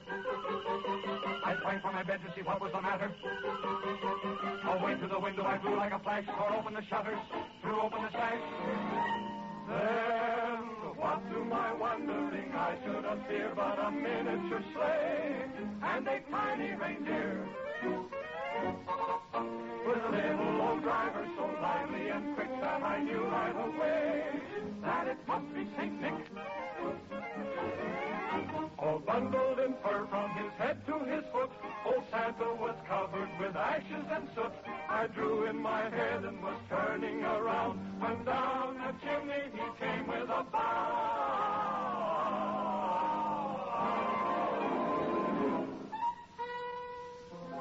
His eyes, how they twinkle. His dimples, how merry. His cheeks were like roses. His nose like a cherry. His droll little mouth was drawn up like a bow. And the beard on his chin was as white as the snow. The stump of a little old pipe he held tight in his teeth, and the smoke went around and around and around his head like a wreath. He was so chubby and plump, a right jolly old elf, that I laughed and I laughed and I laughed when I saw him in spite of myself. He had a broad face, ho, ho, ho, and a little round belly, ho, ho, ho, that shook when he laughed, ho, ho, ho, like a bowl full of jelly. Ho, ho, he gave me a wink of his eye and a twist of his head. A chuckle and a smile I knew all the while I had nothing to dread. He spoke not a word, but went straight to his work and filled all the stockings. Oh, boy. And turned with a jerk. And laying a finger aside of his nose and giving a nod up the chimney he rose. He sprang to his sleigh, to his team gave a whistle, and away they all flew like the town of a thistle. But I heard him exclaim, and he drove outside. Merry Christmas to all, and to all, good night.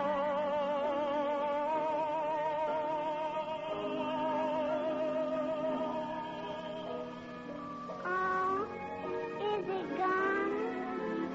Is the night after Christmas and all through the house. Not a creature is stirring, not even a mouse. The presents are scattered and broken, I fear, and St. Nicholas won't come again for a year. The children are nestled all warm in their wee little beds, while memories of sugar plums dance in their wee little heads. Mama in her kerchief and I in my cap are settled at last for a long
ladies and gentlemen, even while we wish you a Merry Christmas, we can't help thinking that in many parts of the world, the spirit of goodwill toward men has been made a shame and a mockery. But there'll be other Christmases. And to our men in uniform all over the world, we send our prayers and our thanks for what they are doing to restore faith and decency to our world. To them we say thank you and God bless you. And we hope and pray that when next Christmas comes, there will really be peace on earth. Good night. Good night, all.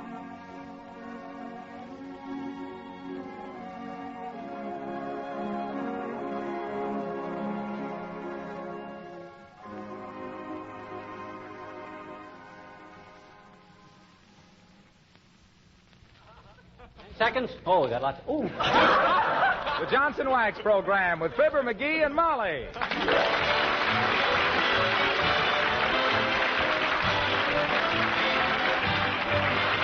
The makers of Johnson's Wax for home and industry present Fibber McGee and Molly, written by Don Quinn and Phil Leslie, with music by the King's Men and Billy Mills Orchestra.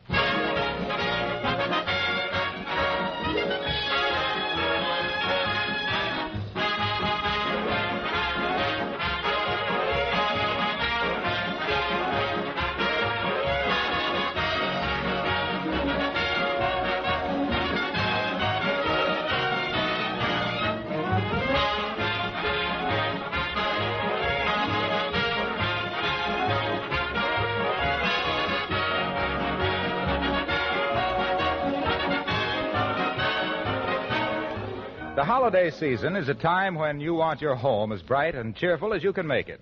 It's a time that proves, as much as any other, the value of protective wax housekeeping. If your floors, furniture, and woodwork have been waxed regularly with Johnson's Wax, then it's a very easy matter to put on the finishing touches and have that richly polished kind of home that everyone admires. There are many accessories from one end of the house to the other that you can protect and beautify with Johnson's Wax, either paste, liquid, or cream. Your windowsills, for example, picture frames, ornaments, lampshades, Venetian blinds, refrigerator. Well, many of you know the list as well as I. When you wax all these surfaces, you protect them because the wax itself takes the wear and the surface underneath is safe. When you go over your house tomorrow, try out several of these extra uses for Johnson's Wax.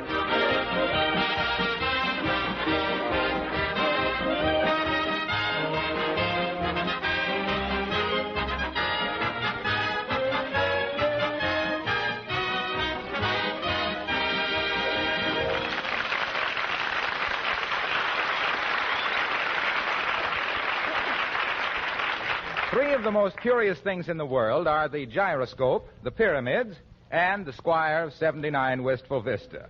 And if you don't think he's curious, get a load of him sneaking a peek into the hall closet as we join Fibber McGee and Molly.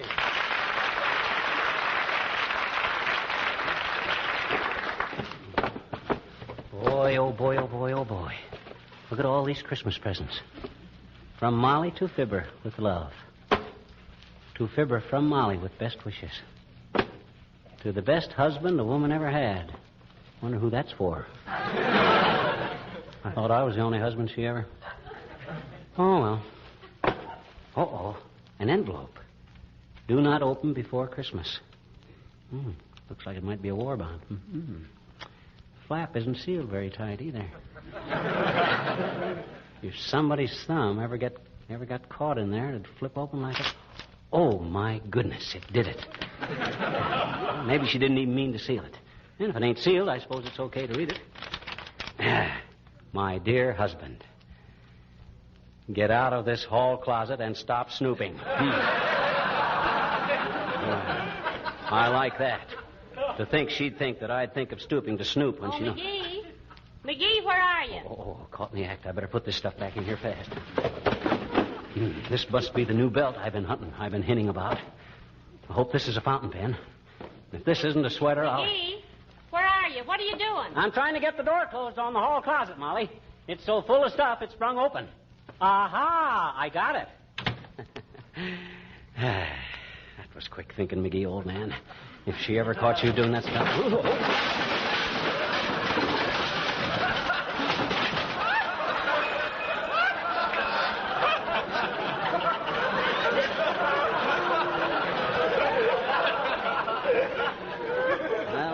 read it. I got to straighten out that closet right after Christmas. McGee, what goes on here? I told you to stay away from that hall closet. You're much too snoopy. Why, Molly, do you mean to stand there in one of the best-looking house dresses I ever saw and accuse your own husband by marriage of snooping? Ah, dearie, you can pump up more phony indignation than Donald Duck. Now get all that stuff put back in the closet. No, you better let me do it. Something in there you don't want me to see, baby? Well, if there was and I didn't and you already had, what's the difference? I didn't unwrap a thing. I never even shook anything. Only thing that even aroused my curiosity is that big white package with the blue ribbon on it. I don't remember any big white package with any blue... McGee, stop peering over my shoulder. Go read the paper. Okay, but gee whiz. Oh, hello, Alice. Hello, Mrs. McGee. Hiya, Mr. McGee. Hi, Alice. Hey, what'd you do to your hair? Well, she's just wearing it differently, McGee. Himself here is getting very observant with Christmas coming on, Alice. Ordinarily, you could wear your scalp full of neon lights and he'd never notice it. You like my hair with the buns over the ears, Mr. McGee? Yes, I do, kid. I like the buns over the ears much better than that old sweet roll on top. Or that apple strudel you used to have falling down in back. My hairdresser says they're wearing it this way in Paris now. It's a nice hairdo, Alice. What do they call it? Hair Hitler. because it's more trouble than it's worth. Yes, I think so, too. You got your Christmas counterfacing all done, Alice? Creepers, I thought I had, Mr. McGee, but now I'm as confused as a kangaroo at a pickpockets convention. Why, dear? Well, I had a terrific billfold for Harold, but I had to change the tag to Ronnie because I'm giving Ronnie's cufflinks to Rick to take the place of Rick's cigarette lighter because I quick had to give the lighter to Jimmy when he showed up here last night with a simply super pair of earrings for me. That is a little complicated, isn't it? That's like the year when McGee gave me nothing but napkins and handkerchiefs, pillowcases, and tablecloths for Christmas. He took the laundry list downtown instead of the shopping list.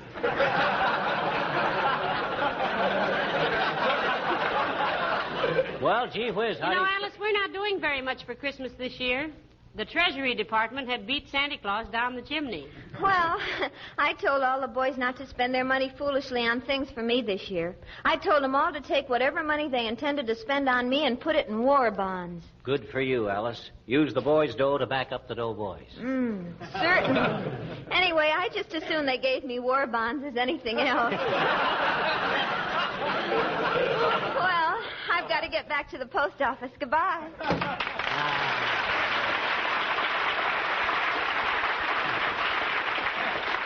There's a girl who has her heart in the right place.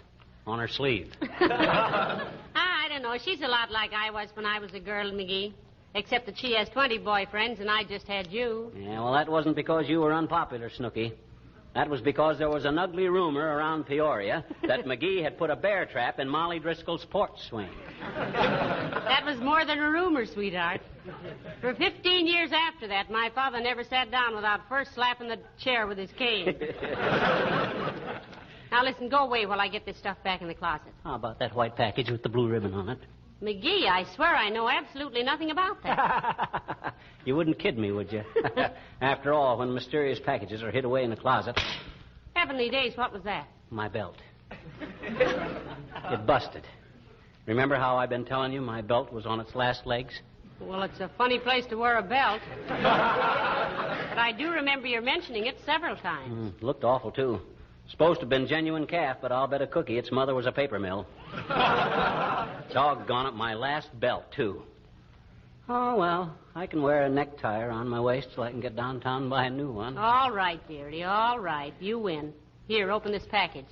Why, this is a Christmas package. Gee, I shouldn't open this till Christmas. Open it. Well, okay. Well, what do you know? A new belt. Sure. Well, I'll be a monkey's uncle if this isn't a coincidence. Remember me to your nephew. Gee. And with my initials on the buckle. Oh, this is a beauty, Molly. Thanks ever so much. Don't mention it, and Merry Christmas. First installment. My gosh, this is really unexpected. Well, it shouldn't be. The way you've been talking about a new belt the past few weeks, you should have taken out a hinting license. Here, throw this old one away, will you? All right, I'll put it in... Why, this is strange. Huh? Looks like it had been cut halfway through. Oh, well, I've had a very sharp appetite lately, and my waist... Come in. Hello, Molly. Hello, Gary. Hello, Dr. Gamble. Hi, you big front man for the Stork Club. Why call me Gary?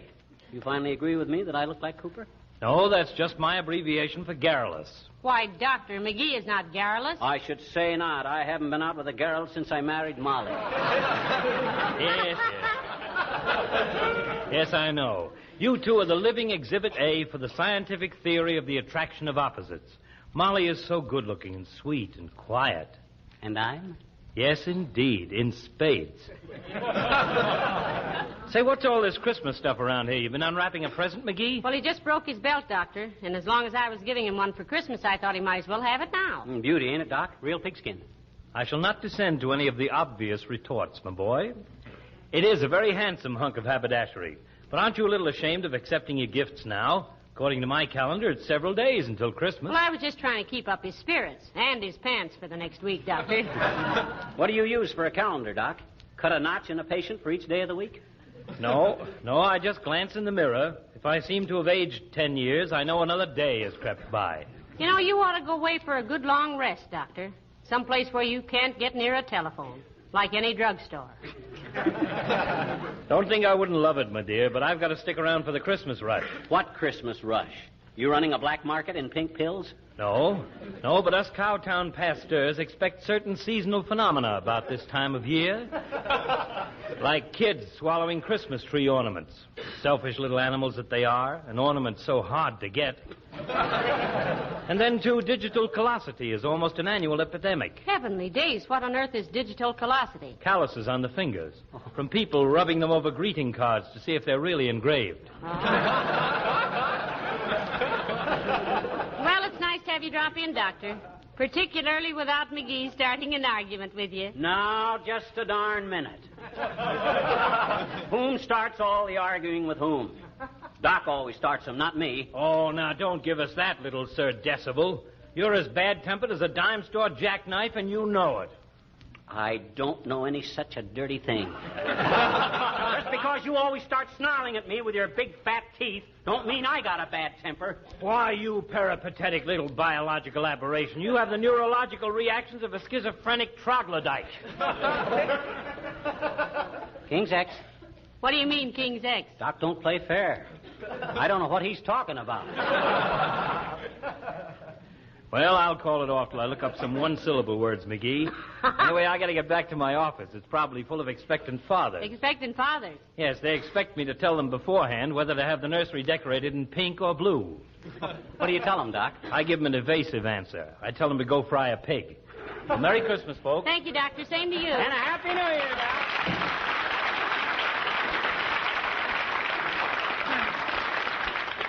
Isn't he a sweet old character? Yeah, great guy. It was a great loss to medicine when he started studying it.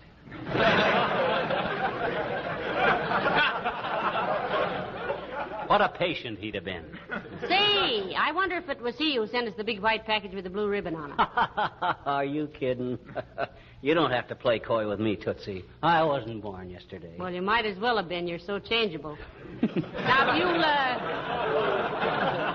McGee, if you'll go away someplace while I straighten up this closet. I'll run over to Kramer's drugstore. I got to buy a new fountain pen. Oh, no, McGee. Don't do that. Huh? Why not? Well, I was... Well, why do you need a new fountain pen just this minute? Can't you use your old one? My old one? I only got one. Well, I meant... Well, what's the matter with it? Well, the point is pigeon-toed. Writes 2 lines instead of 1. But maybe you'll get... When I registered with it at a hotel last summer, the clerk looks at my signature and says, "You gentlemen want twin beds?" You go ahead and fix the closet, kiddo. I'll run over to Kramer's and get a fountain. Oh, dear. You win again, McGee. Here, open this package. What do you mean? Go ahead, open it. Well, okay. Well, I'll be a new fountain pen. Gee, thanks, kid. Oh, this is wonderful. Merry Christmas. Second installment. Boy, this is a wonderful pen. Just the kind I wanted, too. And just when I needed it. Why, you could knock me over with a feather, Molly. I never dreamed you... Hey, what are you looking for? A feather.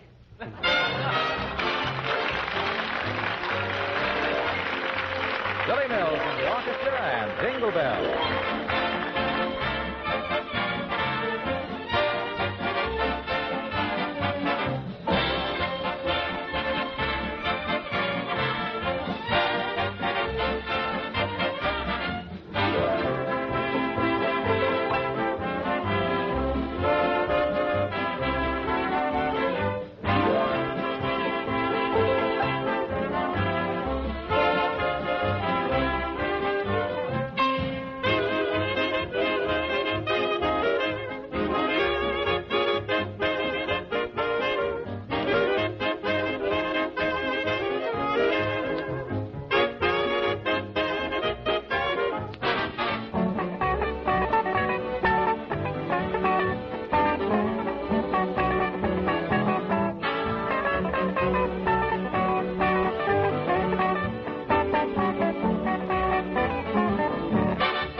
Don't bother me, McGee. I've almost got this closet straightened up again. How about that big white package with the blue ribbon on it? Does it gurgle or rattle or squeak or anything? Well, I haven't touched it. Somebody around here's got to keep his curiosity under control. And as long as there's only two of us, it looks like I'm elected. Hey, this is a wonderful pen you gave me, Molly. You like it, dearie? It's marvelous. Only one thing wrong with it that I can see. My goodness, what's that? I just worked a crossword puzzle with it, and it don't spell very good. That isn't the pen, that's the ink. Oh. Well, I'm really quite gruntled with it. You mean disgruntled? No, I'm very happy. It's the finest pen I... Hello, friends. Hello there, Mr. Wilcox. Hi, waxy old man. How do you like the new belt Molly gave me for Christmas? Say, it's beautiful. But aren't you folks a little previous with your Christmas presents? Well, he was getting so snoopy, Mr. Wilcox, I just had to give him a belt one way or another. So I took the easy way. Look, she gave me a fountain pen, too. Ain't that a darb? Writes 10,000 words without filling. Don't know how many he'll write when I fill it.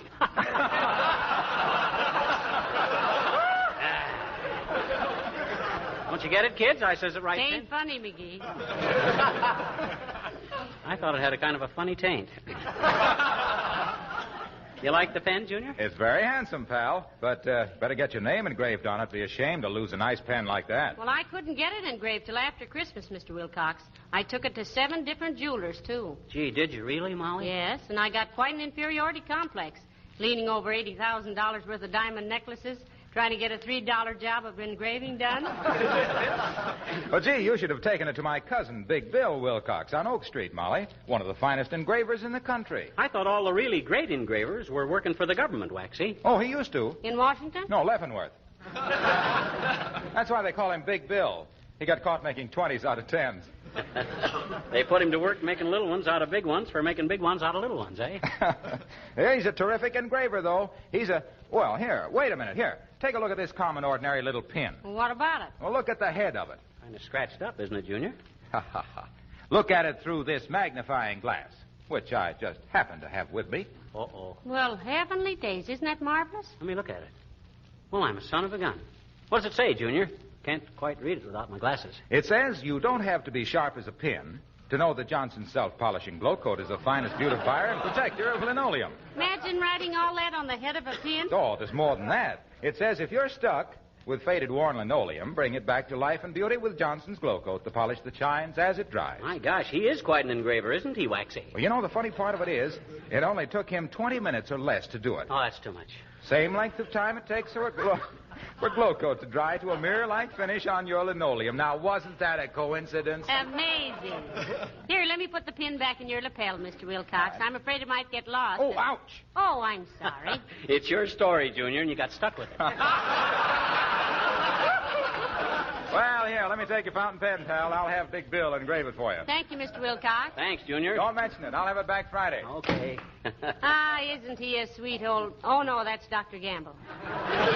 Look, Molly, no kidding. That big white package with the blue ribbon on it. Is that for me? I tell you, I don't know a thing about it, McGee. Cross your heart? Cross my heart. Well, my gosh, somebody must have. Hey, maybe Beulah put it there. Oh, Beulah. Hey, Beulah. You call me Mr. McGee?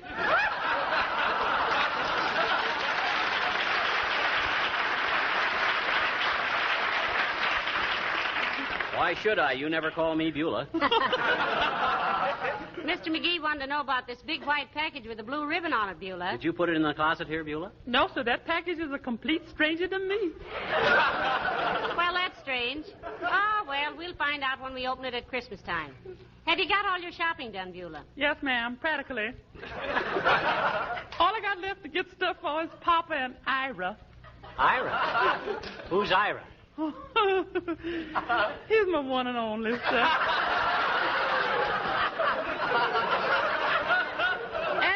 At least he's one of the few and far between. Ira, he's the FBI man. Oh, heavenly days. Federal Bureau of Investigation? No, ma'am. Friendly but ignorant. What does he do, Beulah? He's the insurance man, sir. Mm-hmm. Yeah, he specializes in life insurance with double indignity. Indemnity? Yes, only he may have to give it up on account of a greeting card he got this morning. On account of a greeting card? Yes, sir. You say, from the President of the United States, greeting. What's his present status, Beulah? 5'9.5" in his sock stamp. No. No, how's he classified now? I classify him as ready and willing, sir. So he's suffering with flat feet and astigmatism. Tism? Oh, yes, tis, ma'am. He's so short-sighted he don't know his best friend across a taffy pull. Well, they don't pull taffy in the Army anyway, Beulah. He'll be okay if he can see well enough to pull a sergeant's leg. Yes, that's what I mean.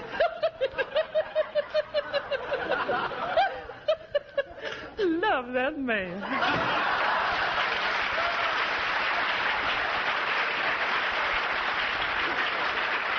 Hey, Molly, I think we ought to open up that package. I think it must have been delivered by mistake. Well, it might have been at that, McGee. There's no tag on it or anything. You think we ought to? Well, I don't know. Yes, I think we ought to. One side, baby. I'll soon solve this mystery. Well, if you really... Heavenly days, it's a beautiful negligee. Oh, my gosh. What's the matter? Oh, gee whiz. Oh, my. That was my present for you, baby. I bought it a month ago and forgot all about it. If I ain't the dumbest bunny... Oh, now, McGee, I think it's lovely and just what I wanted. It's the most... Oh, now, come in. Hi, mister. We're all ready. Ready? Who's all ready for what? Kenny and Johnny and Buddy and Reddy and me. Huh? We're all ready to sing. Come on in, kids. Well, folks, 3 years ago, Ken Darby of our King's Men wrote for our Christmas show an original musical setting for the poem, "'Twas the Night Before Christmas." Everyone seemed to like it so well that we've been asked to do it every Christmas since. And we're glad to do it again tonight. Okay, Mr. McGee. Go on. Sit down now. Okay. You and Miss McGee sit in a circle. You sit at the piano, Kenny. Ready, everybody? A 1 and a 2 and a 3.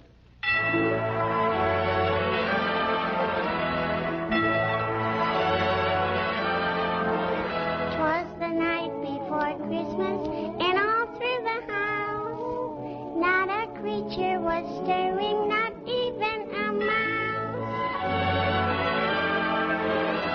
The stockings were hung by the chimney with care, in hope that St. Nicholas soon would be there.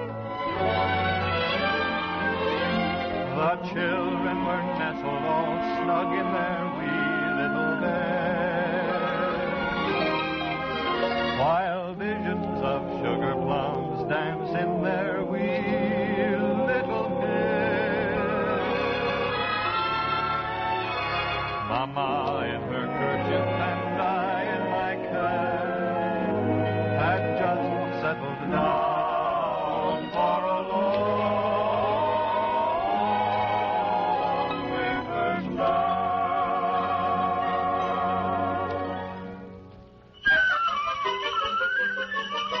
When out on the lawn there arose such a clatter, I sprang from my bed to see what was the matter. Away to the window I flew like a flash, tore open the shutters, threw open the sash. Then, what to my wondering I should appear but a miniature sleigh and a tiny reindeer. With a little old driver so lively and quick that I knew right away that it must be St. Nick.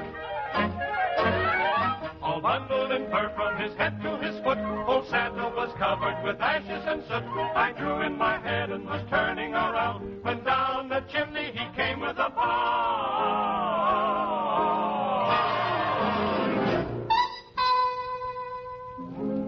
His eyes, how they twinkled. His dimples, how merry. His cheeks were like roses. His nose like a cherry. His droll little mouth was drawn up like a bow. The beard on his chin was as white as the snow. The stump of a little old pipe he held tight in his teeth, and the smoke went around and around and around his head like a wreath. He was chubby and plump, a right jolly old elf. Then I laughed and I laughed and I laughed when I saw him in spite of myself.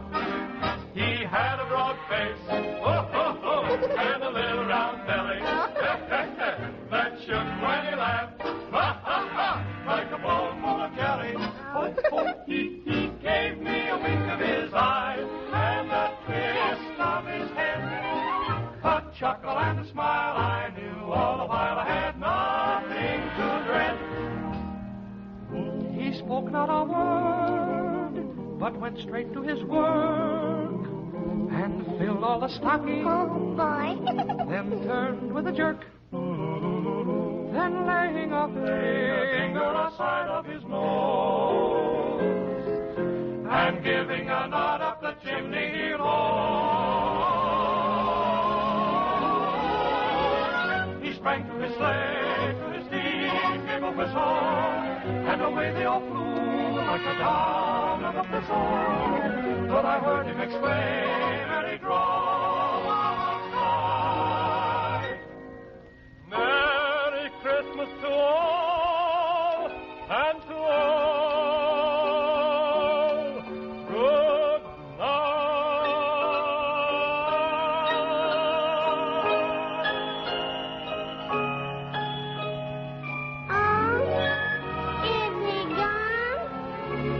good night after Christmas and all through the house. Not a creature is stirring, not even the mouse. The presents are scattered and broken, I fear, and St. Nicholas won't come again for a year. The children are nestled all warm in their wee little beds, while memories of sugar plums dance in their wee little heads. Mama in her kerchief and I in my cap are settled at last for a long winter's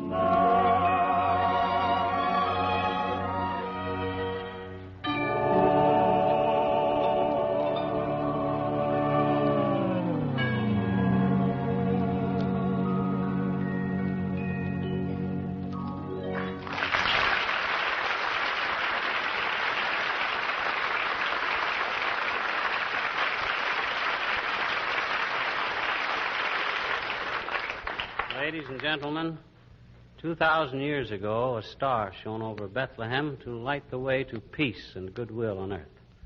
Tonight, that star is reflected in the windows of millions of your homes. So our Christmas wish to all of you is that the men and women who have gone out to fulfill the promise of that symbol may soon return. Mission accomplished. Good night. Good night, all.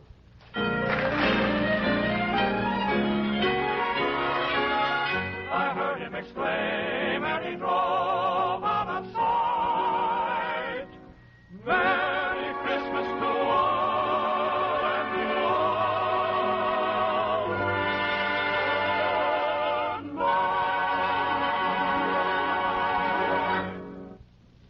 the National Broadcasting Company.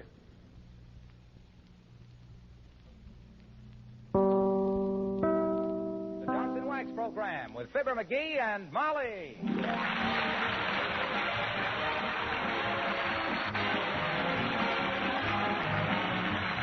The makers of Johnson's Wax products for home and industry present Fibber McGee and Molly, written by Don Quinn and Phil Leslie, with music by the Kingsmen and Billy Mills Orchestra.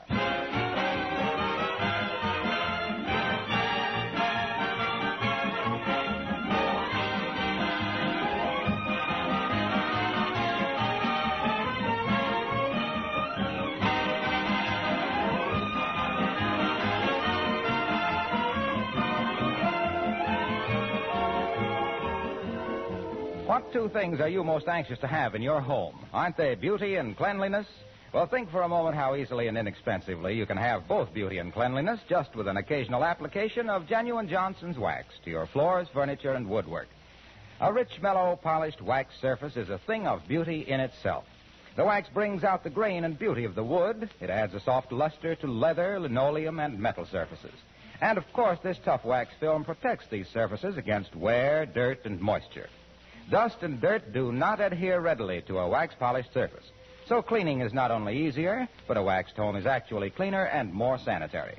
Johnson's Wax is of the very finest quality and long-wearing. The cost is really very little. So why not practice protective housekeeping in your home with genuine Johnson's Wax? Dealers everywhere carry it.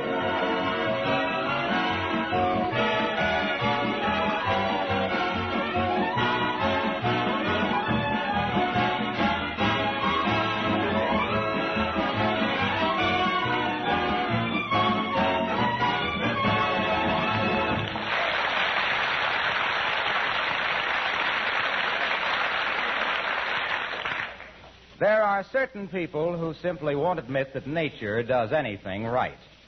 They're the kind who gild cattails, paint Whose Little Tootsie Are You on the shells of baby turtles, and clip poodle dogs to look like anemic lions.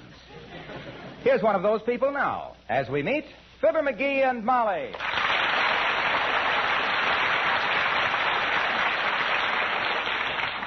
Hey, Fred, how much you charge me to paint this Christmas tree white? Why do you want it white, McGee? What do you mean, why do I want it white? You got 100 trees in this lot you've painted white. Yeah, and I think they're horrible. What? Some people like them that way. Never mind the artistic comment, Fred. How much? $10. $10? To spray a little white paint on this half-pint tree? Who do you think you are, Rembrandt?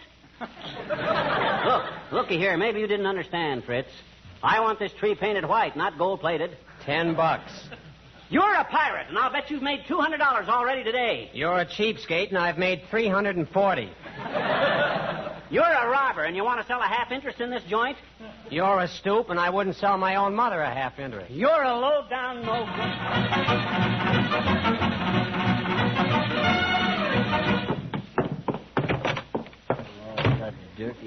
The dirty swindler.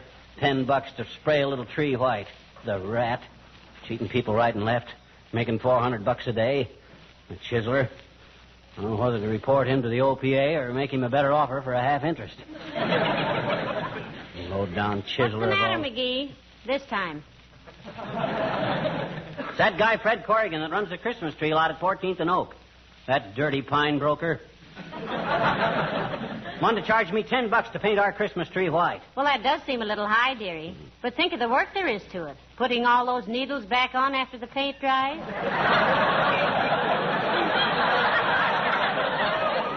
They don't take the needles off. They just spray the trees. Whoosh, whoosh, whoosh. That's all there is to it. Well, if wishing will make it so, why don't you do it yourself?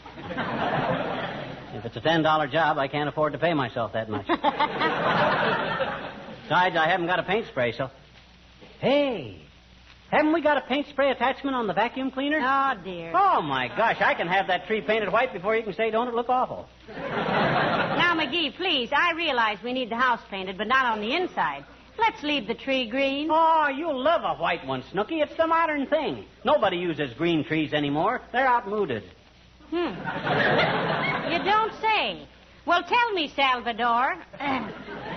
What color snow are people using this year? Chartreuse?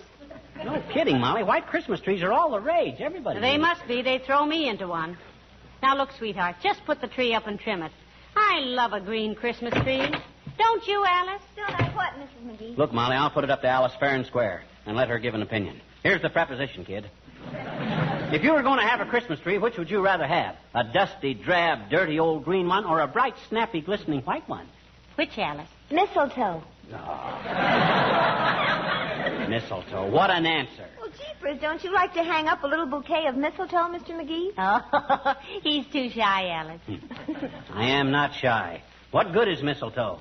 Catch somebody under it, and it's either somebody you can kiss anyway, like your wife, or you get a slap in the chops before you can point up to it. Mistletoe, bah. That's just poison ivy with berries. Well, we'll put some up, Alice, and you'll see who manages to spend most of his time loitering around beneath it. Yeah. But honestly now, dear, do you like a white Christmas tree? Well, I like them all, Mrs. McGee. I don't care if they're purple. Gertrude always has a white one, though, and she likes them. Who's Gertrude? We know her. Oh, she's the boy who always rides past here in the cream-colored Cadillac and honks his horn, sister. Oh,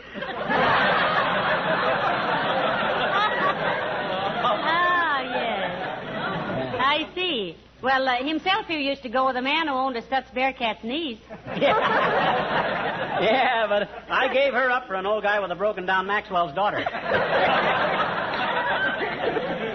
But honestly now, Alice, don't you really prefer a white Christmas tree? Well, I got awfully tired of them, Mr. McGee. When I was a little girl, my father gave us kids some little tiny paintbrushes and told us to paint a Christmas tree white. Heavenly days. Wow. It must have taken you children a long time to paint a tree with little brushes. How long did it take you, Alice? Oh, we never did get it finished. But it kept us off the streets till we were 18 years old. Well, I got to wrap some presents. See you later.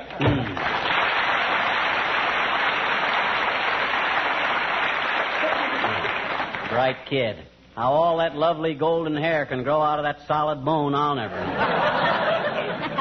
Oh, she's awfully sweet, though, McGee. There isn't a mean thought in Alice's head. No, nor any other kind. Well, this ain't getting my tree sprayed. Where'd you leave the tree, dearie? Out in front. I can attach the vacuum cleaner cord from the porch light. Now, let me see if I get the... Come in. Oh, hello there, Dr. Gamble. Hello, Molly. How are you today, pantry paunch? Fine, Jumbo, fine. You out spreading a little Christmas cheer, telling your patients you're going to retire? Oh. He's not going to retire for years yet, are you, Doctor? My dear, I will retire on that far distant day when I can write a personal check for $400 and not have the hired help at the Fourth National Bank burst into hysterical laughter. Why, go on, you old miser. You got that much buried under a loose brick in the fireplace right now. Trouble with you is you got more affection for $1 than my wife has for a pound of butter. And that's the love match of the year, Fatso. You have no right to say that, though, McGee. Dr. Gamble does more private charity work than anybody in town. Certainly. I'm a very noble character. When I walk down the street, flowers spring into bloom. Oh. Birds burst into song, and taxicabs honk twice before they try to kill me. Well, I got to run along now. This is my busy season, you know. I suppose the children keep you pretty busy around Christmas time, Doctor, huh? No, it's the so-called grown-ups, my dear. Huh? This is the silly season, when 200-pound men start climbing 49-cent stepladders to wire dime store angels to the tops of $3 Christmas trees and wind up in a $500 plastic hat. Penny-wise and compound fracture foolish. Don't you want to stick around and watch me trim our Christmas tree, Doc? I'm painting it white. Well, you don't have to do that, skipwit. Huh? When I put my gift for you under it, it'll turn white.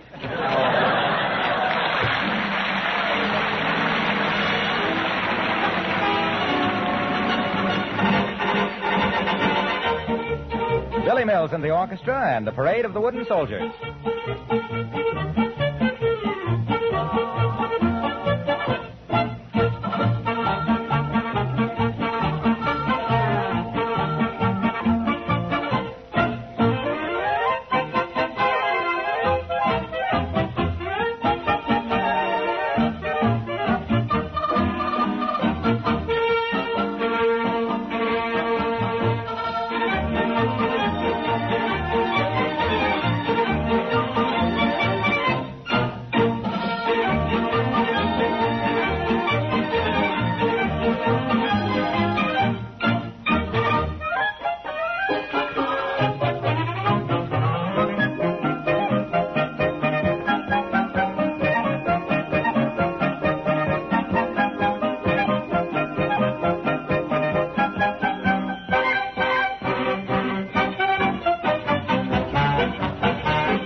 that doggone thing. There it goes again. Clogs up like a sentimental woman at a sad movie. What seems to be the matter, dearie? This paint spray goes along all right for a minute, then it chokes up. And when it comes loose again, it throws a blob of paint that'd knock IQ out of the balcony. Well, pound it on the porch steps.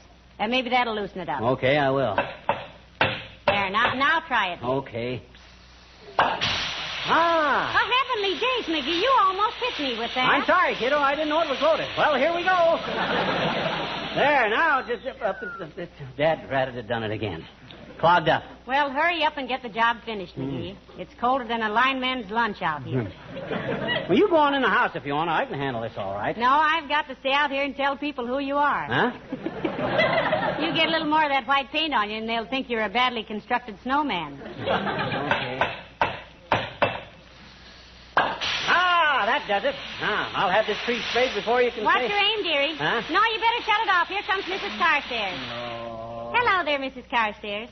Won't you come in the house and have a slug of tea?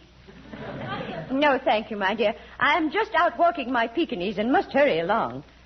What Pekingese, Carsty? I don't see him. Oh, it was too cold for him to come along, Mr. McGee.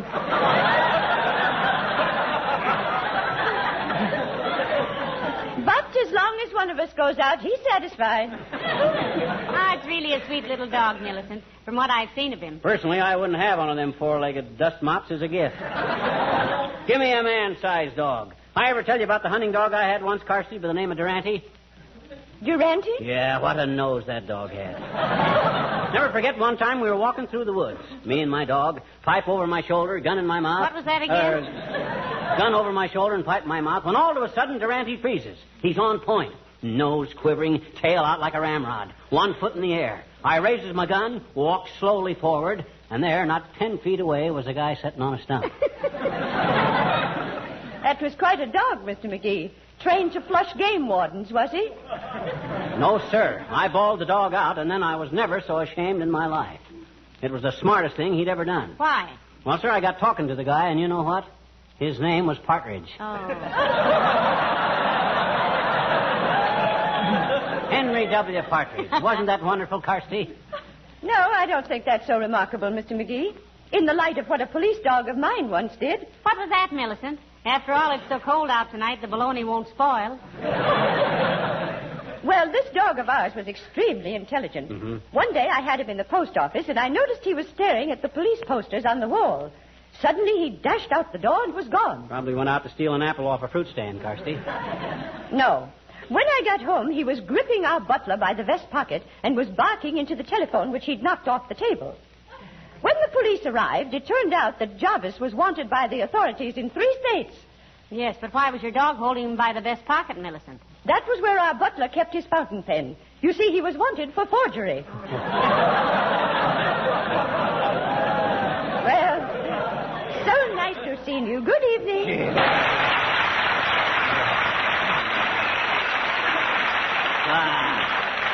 Who does she think she's kidding? I don't believe a word of that stuff. I'll bet she made that whole thing up. Well, never mind her, dearie. Get busy with that paint before it freezes solid, will Huh? you? Oh, gee, it might at that. Well, back to work. There she blows. Yeah. Stopped up again, McGee? Yeah, the doggone thing. I only got about a third of this tree sprayed, too. Maybe if... Hey. What? How could Carstairs' dog be gripping the butler by the vest and barking into the phone at the same time?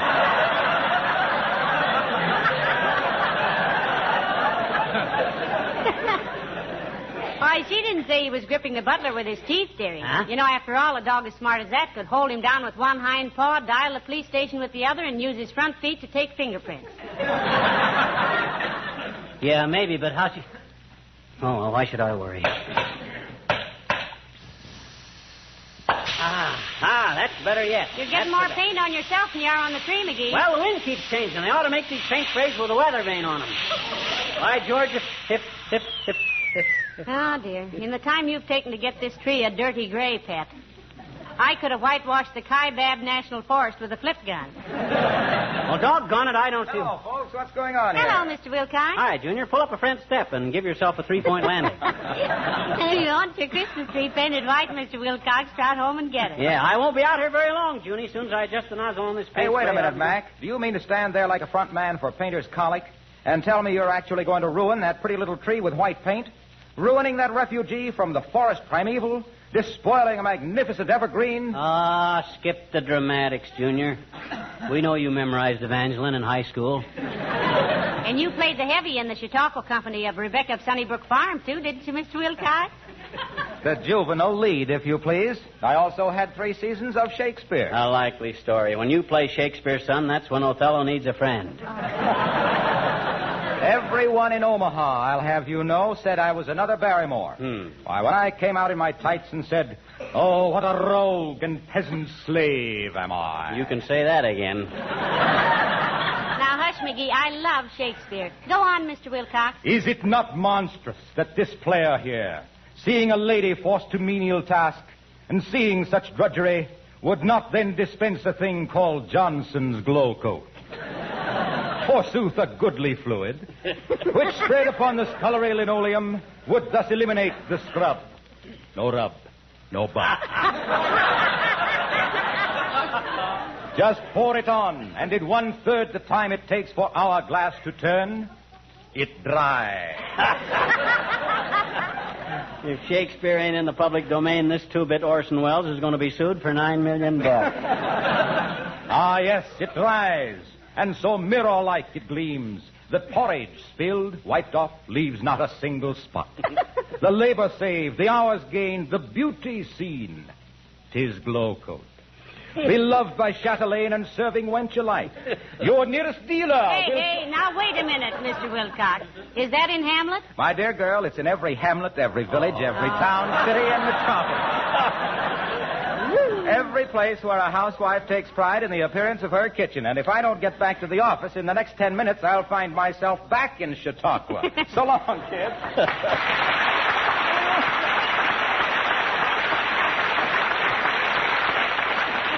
There goes the biggest ham I've seen since Blue Boy went to the state fair. He better be careful or he'll wind up on a platter with an apple in his mouth. Ah, but this ain't getting my tree sprayed. Well, hurry up. You almost got it done now. Yeah. Let's see. I get her all loosened up good. Ah, there she goes. Ah, this is the best it's been yet. Yeah. Look how white the tree is getting, Molly. There's one question I'd like to ask you, McGee. Are you sure Don't bother me now, kiddo. I'm doing too good. Hot dog. Ain't that getting beautiful? I finally got this spray gun working perfect. I know, but look, McGee, I've been wanting to ask you if... Waiter, Tootsie, waiter. I'm just about finished now. Just up there a little bit. Ah, oh, gee, I'm through. All done. And believe me, that's the whitest white Christmas tree you'll ever see. Now, won't you admit this is a mighty pretty effect, baby? Yes, if you like that sort of thing. Mm-hmm. Well, I'll go and make some hot coffee, dearie. Okay. McGee, Huh? whose Christmas tree is this on the front porch?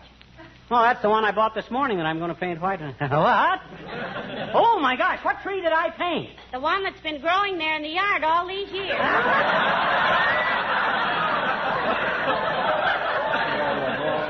Bring in the vacuum cleaner when you come. Of all that dead. If I ain't the dumbest bloke that ever drew breath. A wise guy. A know-it-all. Can't tell one tree from another, one that's growing and one that ain't. I'm a saphead. I'm a brainless, incompetent, ham-handed butterfingers. If I wasn't so stupid, I'd never let me sit here and insult myself like this. Dad's rat for dad. Hi, mister. What's the matter? I know that voice. Is that you, Teeny? Sure it is, I betcha. What you sitting there with your head in your hands for, mister? Got a headache? Want me to get you an aspirin? Want me to? No, thanks, sis. Medicine won't touch the kind of headache I got. I just busted my ego in 4 places. Gee, I'm sorry, mister. Yeah. Oh, boy. Who did that? Huh? Who did what? Who painted that tree white? Gee, is that ever beautiful? Yeah, but that ain't the one And it's growing right there in your yard. Yeah, you see, I got a little confused. And I Oh, thought Mr. McGee, you're wonderful. Huh? I am? You're the nicest man in town, I bet you. You put your Christmas tree right out in the front yard where everybody can share it with you, didn't you? Well, I didn't exactly. Gee, all the kids in the neighborhood are going to love you for this, mister. Boy, I can hardly wait till you get it all lighted up. You can't, eh? Hmm? I says you can't, eh? Can't what? You can't wait till I get it all lighted up. Gee, neither can I. And you know what, mister? What? When it's growing in the ground like that, it can't wobble and fall over either. Our Christmas tree at home is always wobbly. Yeah, lots of people make that mistake, sis. They don't stop to think if they were a tree and got all lit up and then came into a warm room, they'd wobble a little too.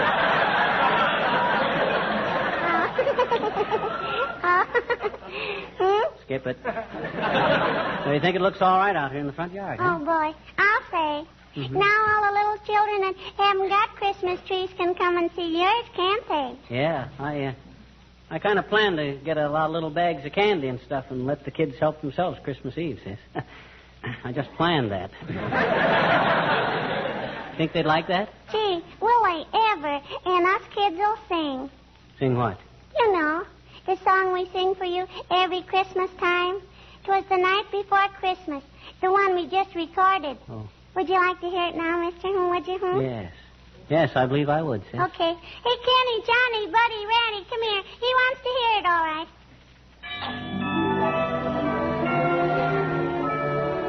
A wonderful bunch of kids going around the neighborhood with a 30-piece orchestra.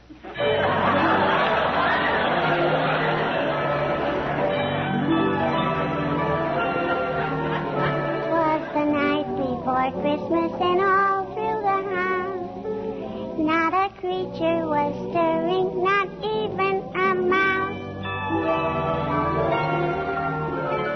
The stockings were hung by the chimney with care, in hope that St. Nicholas soon would be there. The children were nestled all warm in their wee little bed, while visions of sugar plums danced in their wee little heads. Mama in her kerchief and I in my cap had just settled down for a long winter's night.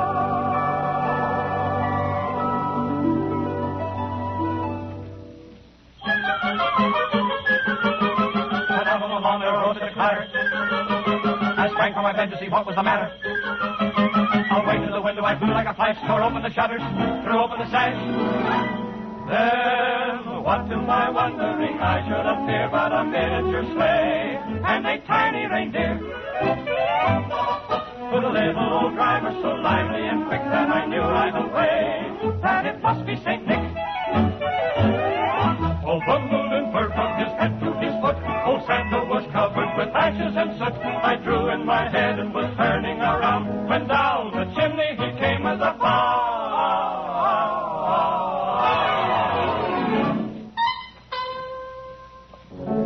His eyes, how they twinkle. His dimples, how merry. His cheeks were like roses. His nose like a cherry. His droll little mouth was drawn up like a bow. The beard on his chin was as white as the snow. The stump of a little old pipe he held tight in his teeth, and the smoke went around and around and around his head like a wreath. He was so chubby and plump, a right jolly old elf. And I laughed and I laughed and I laughed when I saw him in spite of myself. He had a broad face, and a little round belly that shook when he laughed, like a bowl full of jelly. Oh, he gave me a wink of his eye and a twist of his head, a chuckle and a smile. I knew all the while I had nothing to dread. He spoke not a word, but went straight to his work and filled all the stockings. Oh, boy. Then turned with a jerk, then laying a finger aside of his nose, and giving a nod up the chimney he rose. sprang to his sleigh, to his team, gave a whistle, and away they all flew like the down of a thistle. But I heard him exclaim as he drove on the drive, Merry Christmas to all, and to all,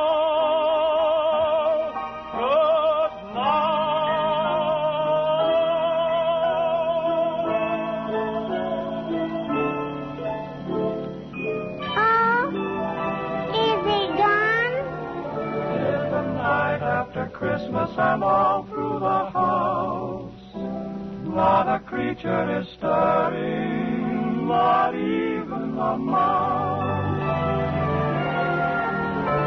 The presents are scattered and broken, I fear, and St. Nicholas won't come again for a year. Children are nestled all warm in their wee little beds, while memories of sugar plums dance in their wee little heads.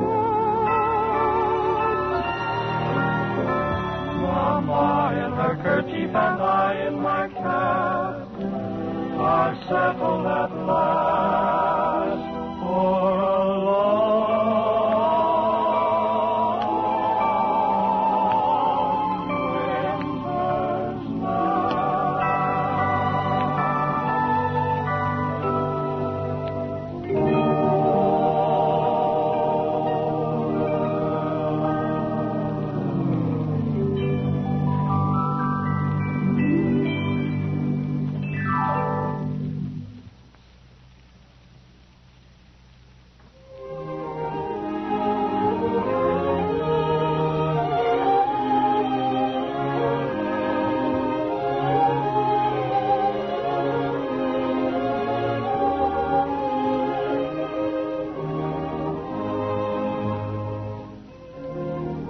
This is the National Broadcasting Company.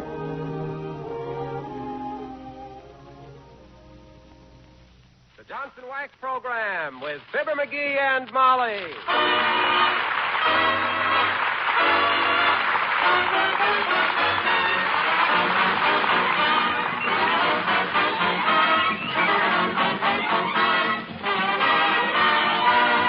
The makers of Johnson's Wax products for home and industry present Fibber McGee and Molly with Bill Thompson, Gail Gordon, Arthur Q. Bryan, Dee Benaderet, and me, Harlow Wilcox. The script is by Don Quinn and Phil Leslie. Music by the Kingsmen and Billy Mills Orchestra.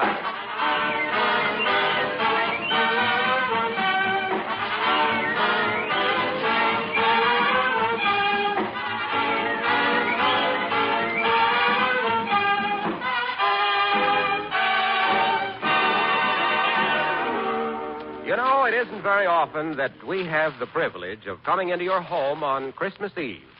In fact, we figured it out this morning and discovered that it's happened only 3 times in the past 11 years. Well, that makes tonight a very special occasion for all of us on the show and for the makers of Johnson's Wax. So, on behalf of Fibber and Molly and all the rest of us, here's hoping you have a very happy holiday season.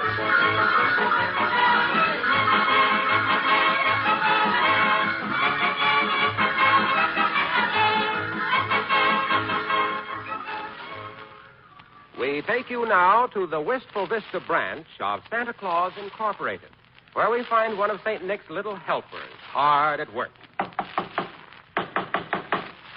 He's got a room full of broken toys, a handful of broken tools, and a future full of broken fingers. Ouch! That's right. This touching scene has been repeated at intervals all week. And all Mrs. McGee can say right now is... Oh, dear. As we join Fibber McGee and Molly.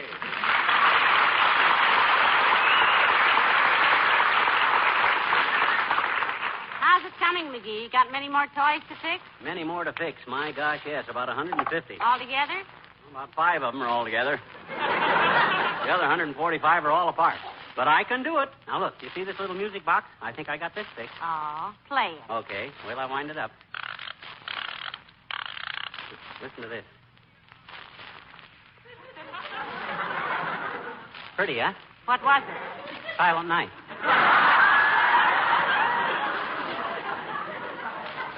Look, dearie, doesn't Mother's eager little beaver think his bright little teeth have bitten off more than they can chew this time? No, I got plenty of time. They don't have to be ready till the day before Christmas.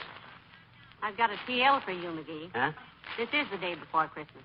What? It is? Sure. Oh, my gosh, I got to get busy. Hand me that chisel and a handful of nails. Thanks.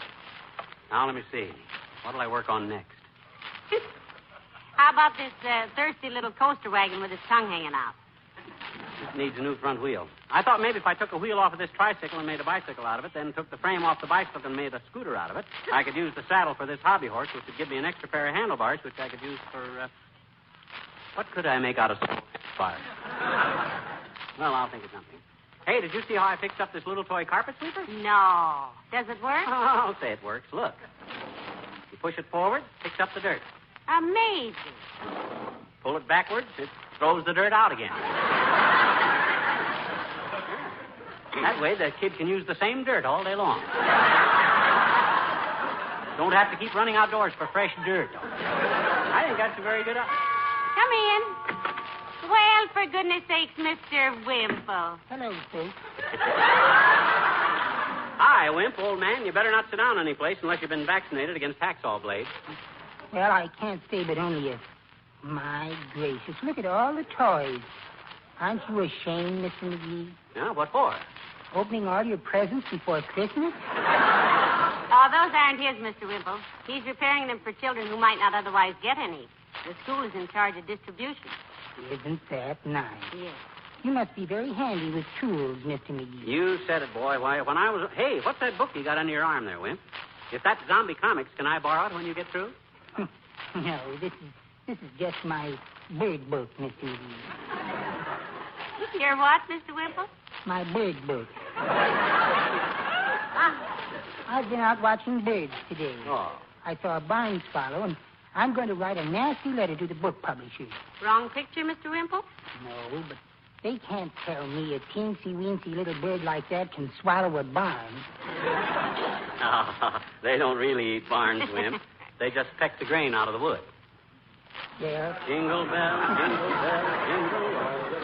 Well, anyway, I think I'm going to get my notes together and write my own bird book. Does Mrs. Wimple go with you on those bird-watching expeditions, Mr. Wimple? Oh, no. Sweetie Face, that's my big old wife. She doesn't. Oh, that reminds me, Mr. McGee. Have you got a shotgun I can borrow? Why, certainly he has, Mr. Wimple. But do bird lovers go hunting? Maybe not, Mrs. McGee. But this is for something I've been planning to do every Christmas for 10 years. Huh? I'm going to get up early in the morning and shoot Sweetie Face. What? No. Yes, I am. I'm going to get up early in the morning and shoot Sweetie Face a wild duck for Christmas dinner. Merry Christmas, folks.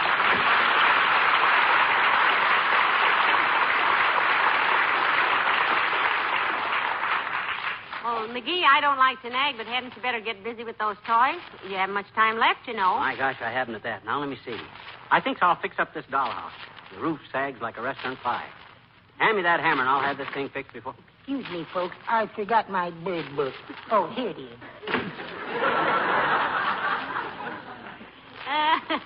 He'd forget his head if it wasn't fastened on.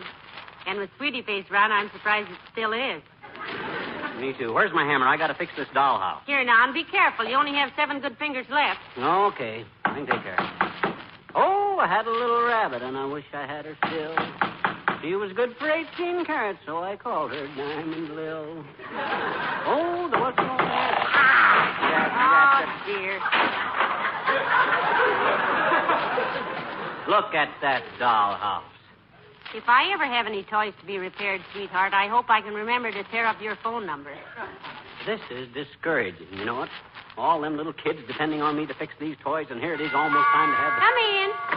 Oh, my goodness, Mrs. Carstairs. Do come in, Millicent. How do you do, my dear? Good day, Miss McGee. Hi, Carsty. Don't trip over that kiddie car there. You're liable to wind up with your head through a drum. Good heavens, what a tremendous lot of toys. Yep. Did they belong to your father? His father? Why did you ask, Millicent? Well, I just thought that no child could cause that much destruction in one generation. These are not my toys, Millicent. And in the second place, I was not a destructive child. Why, I still got a little box camera I was given in 1913.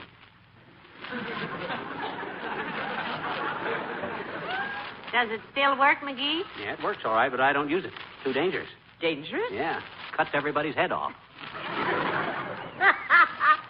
But, what, may I ask, are you doing with all these toys, Mr. McGee? Well, the school collected them, Millicent, and McGee was to fix them up for the more unfortunate children. Oh, what a splendid idea. I find myself revising my opinion of you, Mr. McGee. This is a side of your character I had not suspected. Oh, you'd be surprised, Millicent. His character has more strange sides than a Calypso album. Oh, this is nothing any red-blooded American boy wouldn't have done if he'd stuck his big fat neck out like I did. But what a tremendous job you have to do in such a short time, Mr. McGee. Well, this toy trumpet, for instance. Can you straighten this out? Well, not knowing how to play a trumpet in the first place, he probably wouldn't know when it was fixed, Millicent. Oh, well, perhaps I can help. I once played trumpet in the orchestra at Wellesley. Let me take it. Oh, fine. Here, Carsey. Pucker up and have a go at the blues, sugar. I mean, the sugar blues. The sugar blues. Sugar Blues is more of a trombone number, Mr. McGee. Oh. I'll try the 12th Street Rag. Although I'm afraid my embouchure is not what it was. Oh, I don't know. With a fur coat on, it's McGee!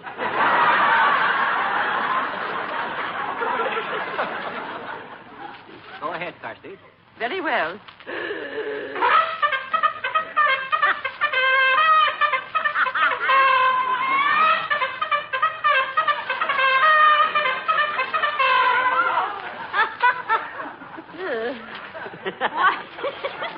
Why, Millie, that was lovely. My gosh, that trumpet don't need fixing. That's in fine shape. Thank you. And now, if you'll excuse me, I must go down to the Maritime Union headquarters and get Mr. Carstairs' Christmas present. To the Maritime Union for a Christmas present? Yes, I'm getting him a new crew for his yacht. Well, Merry Christmas to both of you. Thank you, Millicent.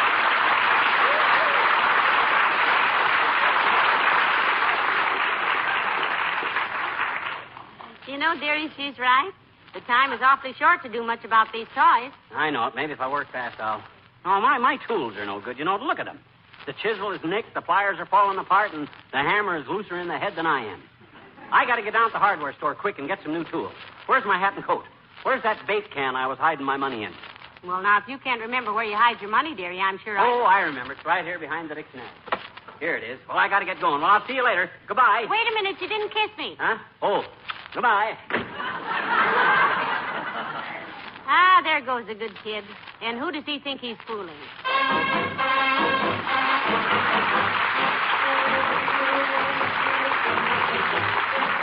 Billy Mills and the orchestra and the Parade of the Wooden Soldiers.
Christmas this is going to be.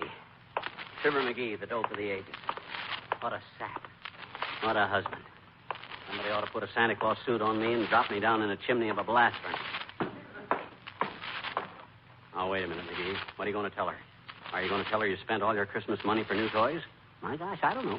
Well, you got to say something. Oh, yeah? The reason I got into this mess is by talking too much. I know, but what are you going to do now? Gee, I don't know. Well, think. I am thinking. The only thing to do is to stall, boy. Stall for time. Okay, that's my only option. I'll stall. That's you, McGee? Yeah. Was the hardware store open? Yeah, it was open. That's nice. There's some hot coffee on the stove if you want some. Thanks, kiddo. Oh, why don't you ask me? Let's get it over with. Here's a Christmas card from Aunt Sarah. Oh, yeah, I bet there's postage due on it. That old dame is so tight she couldn't put on her hat without lifting herself off the floor. Well, you got it wrong this time, sweetheart. You know what? She sent us a $500 check for Christmas. What? She did? $500? That's right. And she said if the Republicans are elected in 1948, she'll sign it.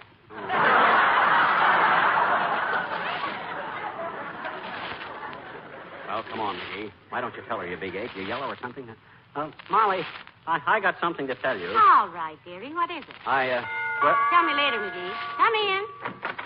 Oh, for goodness sakes, it's the mayor, McGee. Hello, Your Honor. Good evening, Molly. Hello, McGee. Hi, Latriv, old man. Merry Christmas. And the same to both of you. McGee, I just dropped by to tell you how grateful the school commissioners are for this toy mending project you've undertaken. Oh, he loved doing it, Mr. Mayor. Just give himself here a handful of tools and he'll chisel all day long. Yeah, but on this toy deal, Latriv, Believe me, McGee, when Miss Yegley told me all about it and that you'd volunteered to repair all those toys, I was touched. You were touched? Just look how he fixed this coaster wagon, Mr. Mayor. He couldn't repair the wheels, so he put 4 holes in the bottom of it so 2 children with roller skates on could stick their feet through it. I thought it was very ingenious myself. Yeah, but that was By the way, may I help deliver any of these things, McGee? How about this electric train? Is that finished? Oh, he did a wonderful job rewiring that little train, Mr. Mayor. McGee, show the mayor how when you throw the signal switch, the train jumps the track and rolls over 3 times. Oh, I'll have to admit I'm not much with electric stuff. I even get nervous handling a wire coat hanger. But it don't matter now, Latriv, because what I Yes. got... But as I say, McGee, I'll be glad to deliver any of this stuff for you. How about this sled here? No, Your Honor. I don't believe No, not that sled, Latriv. You don't try to pick up don't that... talk nonsense, McGee. No, if a child can handle this, I'm sure I won't have any trouble. Hey! Oh, my back.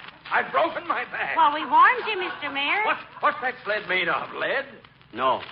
I was putting some new runners on it, Latriv, but the nails were too long, and I nailed it to the floor. I'm sorry. Oh, that's quite all right. I'll let you know how my X-rays come out. Merry Christmas. Look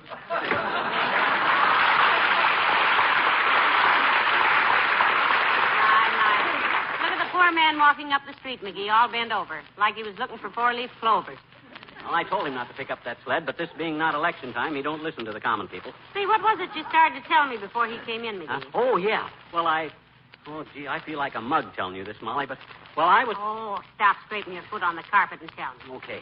Well, when I got downtown with my Christmas money... Merry Christmas, Molly. Happy New Year, pal. Hello, Mr. Wilcox. The same to you. Rushing the season a little with that New Year's stuff, aren't you, Junior? Well, I thought I'd throw that in early because I won't be seeing you next week. Oh, that's right. You won't, will you?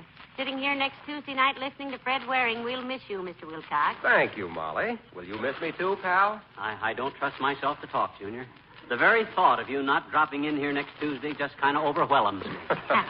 Yeah, if he starts turning handsprings, Mr. Wilcox, you'll know it's strictly from grease. I know what you mean. I think that's a great idea, though, bringing Fred Waring and that wonderful music of his back for a week. Yeah, me and Molly and the people in Racine thought it would be kind of a nice New Year's greeting to everyone if we asked Fred to take over the Johnson Wax program for next week. Mr. Waring and his Pennsylvanians will sort of express musically our New Year wish for our friends, Mr. Wilcox. Well, I'm going to love it. Tuesday nights, I don't get much chance to listen anyhow to a good musical. Oh, hey, look at all the toys. Say, I'll swap you a good jackknife for that musical top, pal. And I'll throw in a ball of kite string, too. No deal, Junior. This stuff isn't mine. I've been trying to fix it up for the kids around town. Without much success, I might add. You might indeed. Look at the dollhouse, Mr. Wilcox. He was fixing the roof on it and suddenly found his elbows in the basement. That's because I'm a clumsy oaf. If I'd only kept my... What are you doing, Mr. Wilcox? Just writing a little note. A note? Yes, to the little girl who gets this dollhouse. Mind if I shove it under the door here? Not at all. Mind if we read it first? Not at all. Go ahead. Let's see. It says, to the little girl who gets this lovely dollhouse. When you grow up and have a real house of your own, Don't forget to keep it beautiful and clean with Johnson's Wax products. Signed, a friend. Isn't that sweet? A friend. My goodness. That's the first anonymous letter I ever saw that was constructive. Yep. Well, I'll see you a week from Tuesday, folks. Happy Yuletide. Same to you, Mr. Wilcox.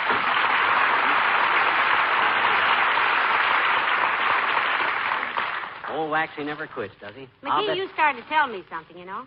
Oh, yeah. I was trying to tell you what... I feel awful about this, kiddo, but gee... Was it something about the toys, dearie? Yeah, it was, yeah. Now, look, when I took my Christmas money... This is like reading a continued story in a monthly magazine. Come in. Merry Christmas, my dear, and a cheery Yuletide greeting to you, too, Jingle Brain. Hello, Dr. Gamble. Nice to see you. Well, if it isn't the mortician's friend. Hi, Sulfa Huckster. What are you doing with all the toys, Beaver Bottom? Been hijacking Santa Claus? Well, he undertook to repair them for some children for Christmas, Doctor. You don't say. I'll have to tear up that article I was writing about him for the medical journal. Maybe he does have a heart. I've paid you enough dough to listen to it, butcher boy. And what are you doing out on Christmas Eve? Not that your absence from the hospital is not a splendid gift for the sick. Business a little dull, Doctor? Yes, it is, rather. Ordinarily, I'm busy Christmas Eve pulling fat fathers out of fireplaces or treating them for burned noses. They never seem to learn that long white beards light up quicker than a cigarette. By the way, what are you two doing New Year's Eve? Going to spend a quiet evening right here in front of the fireplace, tonsil peeker. Cracking jokes and walnuts. Why? I have reservations at a nightclub if you'd care to join me. Well, thank you so much, Doctor, but we want to stay in that night and listen to Fred Waring. Fred Waring? Something special? Yeah, he's going to be on the air for Johnson's Wax next Tuesday night at the same time, Fatso. It's going to be a novelty for radio, Doctor, a singing program, a spoken commercial. That I shall have to hear. I'll tear up my reservations and join you, if I may. Pray do, Doctor. And bring your medicine bag. I always eat too much caramel popcorn on New Year's Eve. I'll be there with full equipment, glutton buttons. Although I'll probably be called out a few times during the evening. Really, Doctor? Yes, New Year's Eve, you know. Oh, yeah. People forget that slow gin and fast cars can be a poisonous combination. Oh. As the head gets lighter on the neck, the foot gets heavier on the accelerator. Well, Merry Christmas. Thank you, Doctor.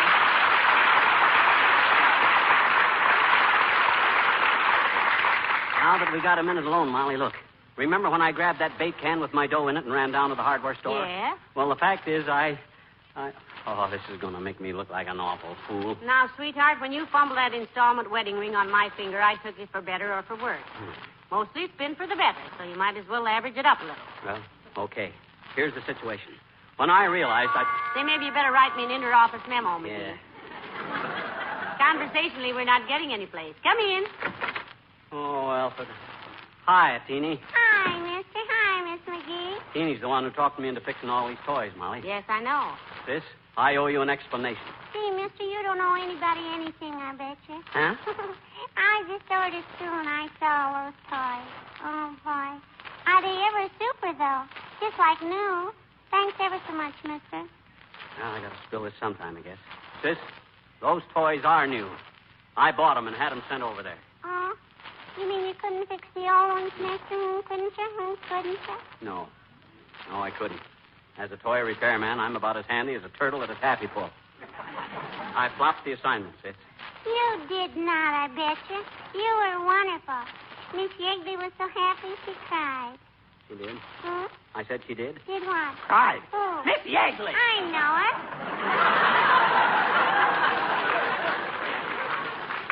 She said to thank you ever so much, mister. That's okay, Sis. Molly, that's what I've been trying to tell you. Yes, I know, but what took you so long? Well, my gosh, I feel like a chump. I had to use the money I was saving for your Christmas present. Oh, gee. And you know what? When I opened that bake can, I found I had almost twice as much money saved as I thought. Yes, dearie, I knew what you were up against, so I took the money I was going to buy your present with and put it in with yours. What? You mean you knew I... Oh, but Molly, you won't get any present. Well, neither will you. Huh? And I think it's the nicest Christmas we ever had.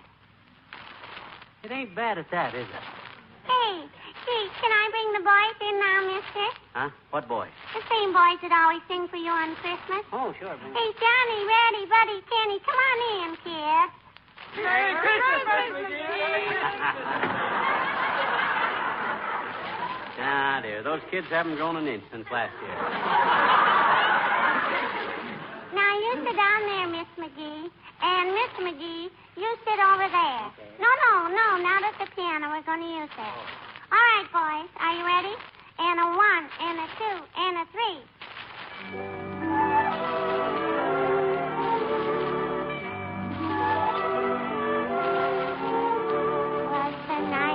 For Christmas and all through the house, not a creature was stirring, not even a mouse. The stockings were hung by the chimney with care, in hopes that St. Nicholas soon would be there. Children were nestled all warm in their wee little while visions of sugar plums danced in their wee little bed. Mama in her kerchief and I in my cap have just settled down for a long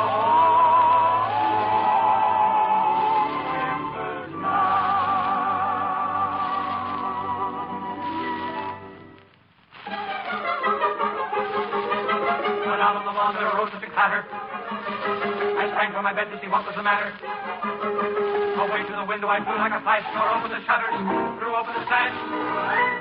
Then, what to my wondering, I should appear by the miniature sleigh and a tiny reindeer.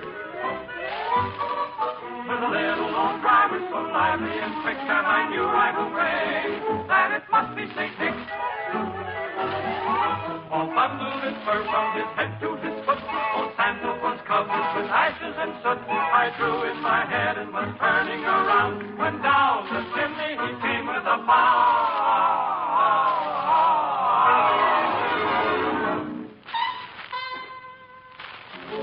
His eyes, how they twinkle. His dimples, how merry. His cheeks were like roses. His nose like a cherry. His droll little mouth was drawn up like a bow. The beard on his chin was as white as the snow.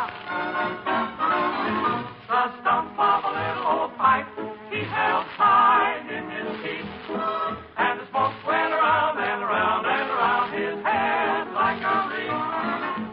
He was so chubby and plump, a right jolly old elf. And I laughed and I laughed and I laughed when I saw him in spite of myself. He had a broad face, and a little round belly that shook when he laughed, like a bowl full of jelly. He gave me a wink of his eye and a twist of his head. A chuckle and a smile I knew all the while I had nothing to dread. He spoke not a word, but went straight to his work and filled all the stockings. Oh, boy. Then turned with a jerk and laying a finger aside of his nose and giving a nod up the chimney he rose.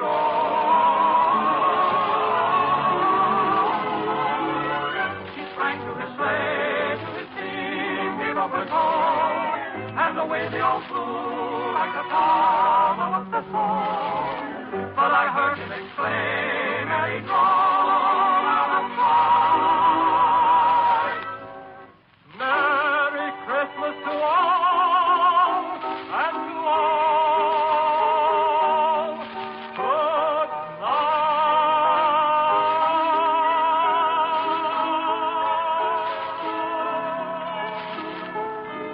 Oh, is he done? Is the night after Christmas and all through the house. Not a creature is stirring, not even a mouse.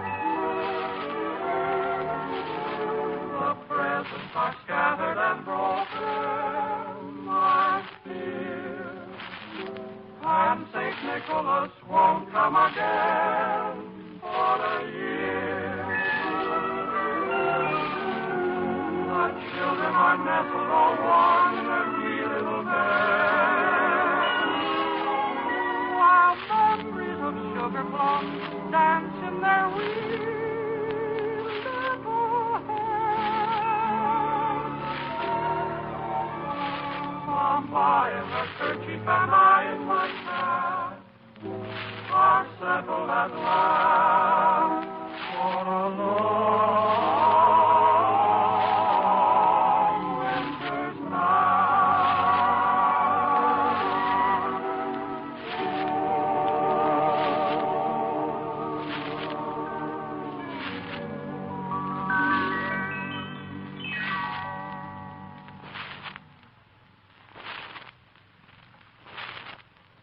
This is NBC, the National Broadcasting Company.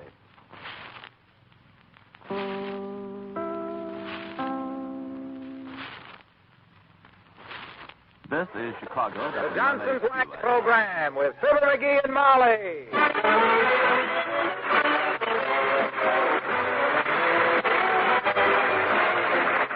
The makers of Johnson's Wax and Johnson's Self-Polishing Glow Coats present Fibber McGee and Molly with Bill Thompson, Gail Gordon, Arthur Q. Bryan, and me, Harlow Wilcox. The script is by Don Quinn and Phil Leslie. Music by the King's Men and Billy Mills Orchestra.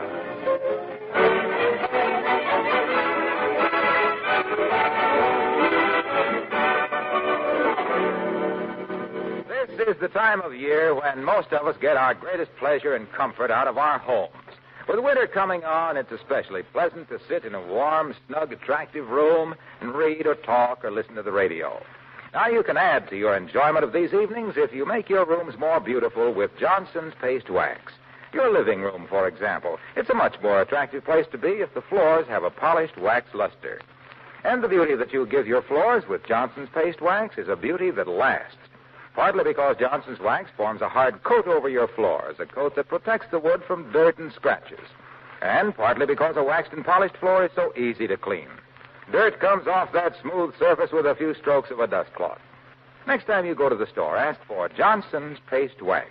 Let it make your house a warmer-looking, richer-looking, pleasanter place to live in during the winter months ahead.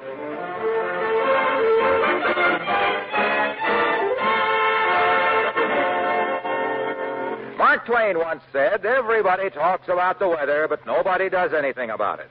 By the same token, a lot of people talk about early Christmas shopping, but how many do anything about it? Well, we can name two, Fibber McGee and Molly.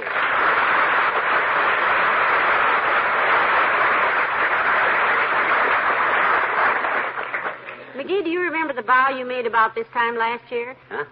Oh, you mean about putting the lawnmower away for the winter to keep it from getting snowed on?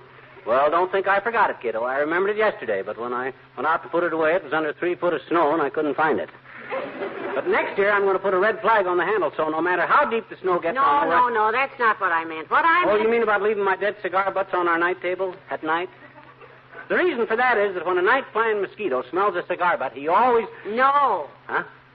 The vow to which I have reference was where you said last year we will do our Christmas shopping early next year, which is this year. And you swore it on a stack of bills from the Bonton. Remember? Certainly I remember, and I ain't forgot, too, either. Within the next week or 10 days, I'll start making out a shopping list that'll have... A week or 10 days?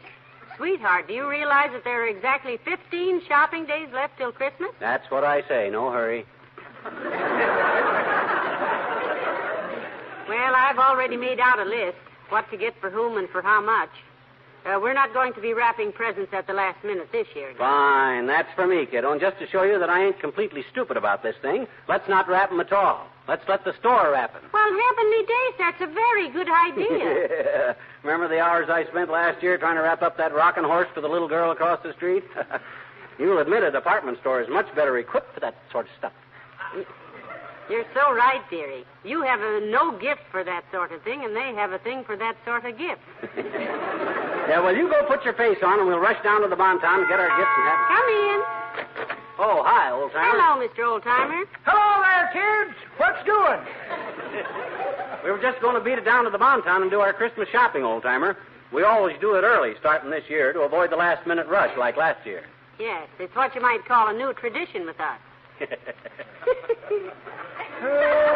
I love Christmas, kids. The jingle of sleigh bells, the smell of the Christmas tree, the crisp winter air, and everybody full of Christmas spirit. Especially Papa, who was so full of it he always put his beard on backwards, and I was 14 years old before I knew Santa Claus had a nose. Did you always have a tree when you were a boy, Mr. Oldtimer? Nope, just at Christmas, daughter. I can see it now on Christmas night, sitting there in the living room with the top branches burnt off, candles and water and wet pine needles all over the floor, and Papa calling Mr. Edison to hurry up and invent electric lights for it. Well, I'm going back to candles myself this year. I always wind up with more dead bulbs than a tulip bed in January. At least in your day, you didn't have to go buy a tree anyhow. Nope. Getting a tree was easy, Johnny.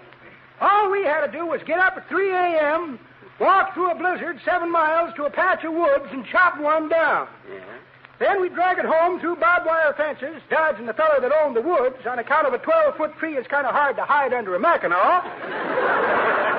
Set it up and spend the next 4 days stringing popcorn with needles and getting our fingers stuck so full of holes we could play a flute solo without a flute. Ah, Christmas. So long, kids.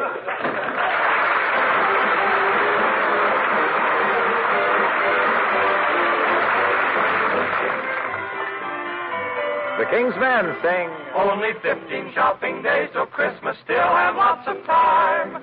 I've decided to skip this year, I won't spend a dime. Only 14 shopping days till Christmas, gee, that's not so long. I'm just sending out cards this year, then I can't go wrong. I'll have to buy one little present for Aunt Sarah that can wait a while. Lots of time to choose, what have I got to lose? Still got 12 more shopping days till Christmas, gee, but it's a bore. Let's see, 12 days, that's not bad, still got plenty more. Take your time, what's the rush about? Stop that hurrying, stop that worrying, hurry and worry is out. All you gotta do is make out a list, decide upon the price to pay. All the dither and the bother and the lather and the pother will be done before Christmas Day. Trust me, I'll be ready then. Don't tell me that, so Santa Claus coming again. Monday, Tuesday, Wednesday, Thursday, Friday, Saturday, yipe! Only 5 more shopping days till Christmas, better go buy a tree. Must get Mama that new fur coat, she'll be mad at me. Only 3 more shopping days till Christmas, lots of things to buy. Should have started it weeks ago, how the time has fly. Almost forgot to get that streamlined train for Junior. Where's my shopping list? Molly and Tony and Michael and Fred, a dolly, a pony, a cycle, a sled. Hear me calling Santa Claus, I need your help because there's only one little shopping day till Christmas. Now it's almost here. That old feeling gets in your hide, comes a stealing up here inside. Now I'm sorry that Christmas time comes but once a year. A Merry Christmas and a Happy New Year.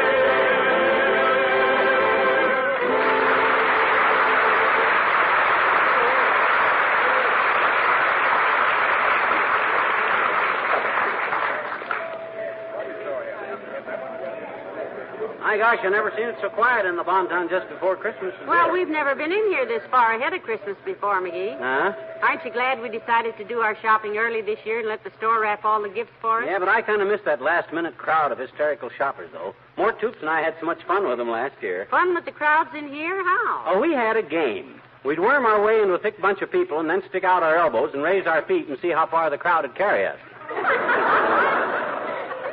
I'm the champion. I got carried from sporting goods on the main floor to girdles on the third and never dropped my feet. Poor Mort was... Pardon me. May I help you in any way? I'm Miss Travis. I'm a shopper. Well, for goodness sake, so are we. It's a small world, isn't it? Meeting a shopper in the Bonton is like meeting a sailor in the Brooklyn Navy Yard. What I mean is I'm a shopper for the store. Oh. I help people select gifts and things and make suggestions. Well, I got a suggestion. McGee. Well, my gosh. We're perfectly capable of doing our own shopping, aren't we? Personally, dearie, I think it's very nice of Miss Travis to offer to help us. You know, I never have been able to think of a gift for Mrs. Toops. Well, try it on the shopper here. Look, sis, if you were fair, fat, and 40 and had 5 kids, what would you expect for Christmas? The screaming memes, followed by 3 weeks of scraping candy out of the carpet. Well, let's put it this way. What would you want? A month in Bermuda with Gregory Peck. Oh, come on. Well, I was thinking of maybe a nice handkerchief, Miss Travis. Have you any suggestions along that line? Oh, yes, indeed. We have some lovely Swiss imports. Just step over here with You want me to come along and help you, kiddo? No, thank you, dearie. The only Swiss imports you know anything about is full of holes and you make sandwiches with. You browse around. I'll be right back. Okay, Snooky, I'll look for something for Wilcox. I wonder what Junior would like. Pardon me, sir. Have you been waited on? Huh? Oh, hi, Bud.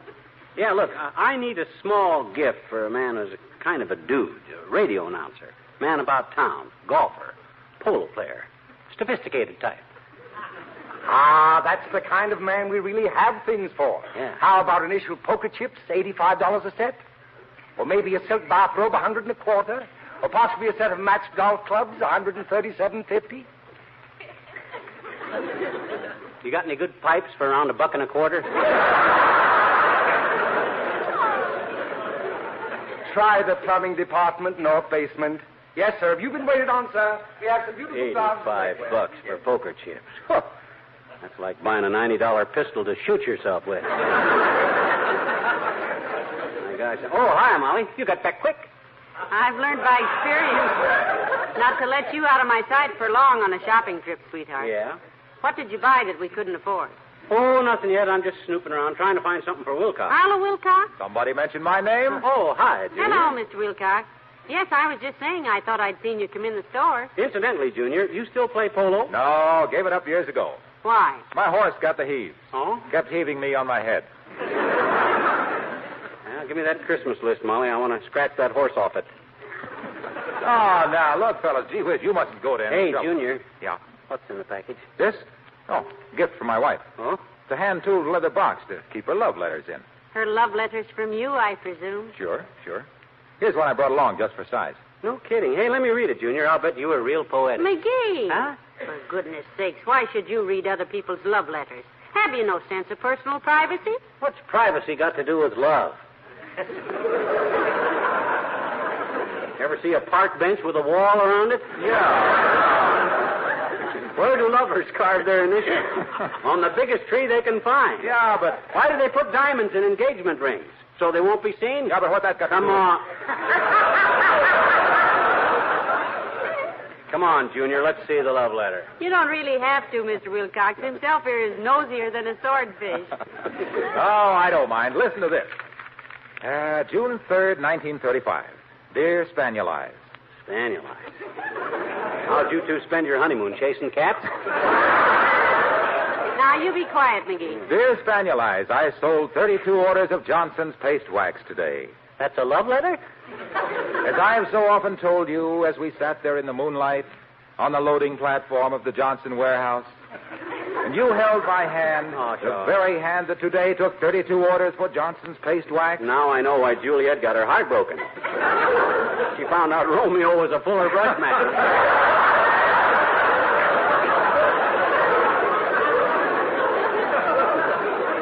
Now, you hush, dearie. Maybe he hasn't reached the sentimental part. I hope not. Go ahead. Okay. I often dream of the time when I sell enough wax so we can afford to get married. I dream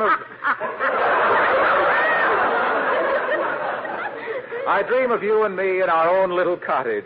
Me in my smoking jacket and slippers. You're going to catch cold sitting around like that, kid.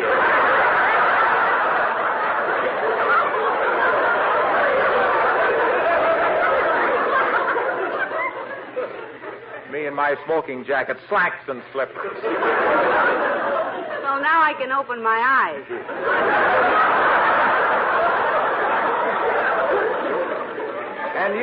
And you, dear, in your pink house dress, adding a rich, warm, mellow luster to our furniture with Johnson's paste wax. The best of all possible ways to protect and beautify wood floors, furniture, and woodwork. Good. I'm glad my little wifey uses Johnson's paste wax because it's so long-wearing. And because someday we may have a little... Well, the rest is personal. Hey, Waxy. Yes, pal. I do hope we aren't delaying you, Mr. Wilcox. Oh, no, not at all. In fact, I'm just in time to meet my cousin, Big Brassy Wilcox, at the doctor's. Not Big Brassy Wilcox, the golf pro. Is he your cousin? And what happened to him? Well, he tried to show his wife how he could drive a golf ball off her forehead. Yeah? Broke her nose and the front window, and she got up and said, "You need a stooge like you need a hole in the head," and she picked up a number 3 iron and gave him a hole in the head. See you later, friend.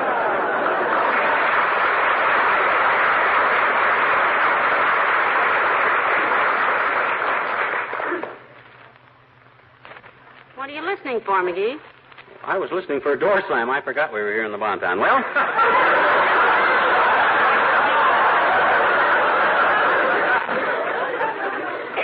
so quiet in here this year. Well, who's next on the list, kiddo? Dr. Gamble. Oh. We decided we could spend up to $5 for his gift. Oh. How about a nice shirt for him? For Doc, are you kidding? You can't waste a $5 shirt on a guy that always looks like he'd got dressed in an upper berth with one arm in a sling. My gosh, if you... Oh, here comes Wallace Wimple. Hi, Wimp. Hey, Molly, here's Wally. Well, for goodness sake. Hello there, Mr. Wimple. Hello, folks. You doing some Christmas shopping, Wimp? We got smart this year ourselves. No, I'm just looking for a going-away present for a friend of mine, Mr. McGee. Oh. He's flying down to Miami for the winter season. Flying to Florida. Isn't that wonderful? I didn't know you had friends like that, Wimp. What is he, a millionaire? No, he's a sparrow.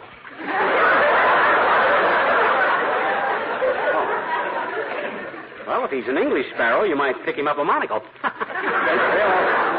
Say, how are you getting along with your bird watching these days, Mr. Wimple? Are there many birds around now? Oh, I keep busy, Mrs. McGee. I had a pet hummingbird this fall that I enjoyed a lot. Do tell. I used to feed him every day with a little glass feeding tube. Really? Well, what did you feed him, honey? Sugar and water, dear. Oh. Excuse me, I mean sugar and water, Mrs. McGee. That's better. Yes. One day, though, I put a few little teensy drops of apple cider in his water just for fun. Mm-hmm. Oh, it was terrible. Made him sick, did it?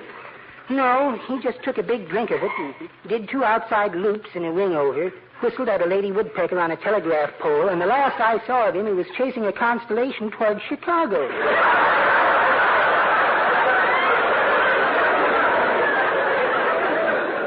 Oh, but I really must be going now. Sweetie Face says the folks across the street are expecting the stork. Oh, wonderful. Yes. I haven't seen a stork in years. Goodbye.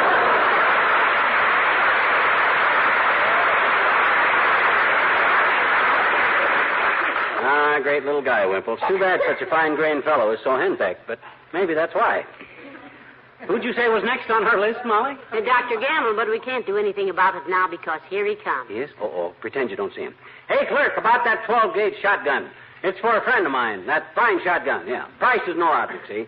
He's a doctor, and he's used to fine things, see? So the best is none too good for him, so if you say this is really a fine shotgun, hi, Doc.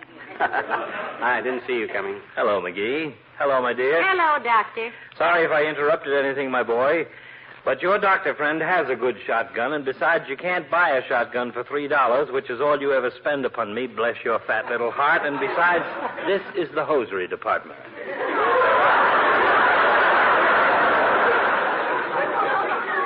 Well, I was just kidding anyhow, bedside boy. What are you doing out during office hours? You got an office full of patients with baffling diseases?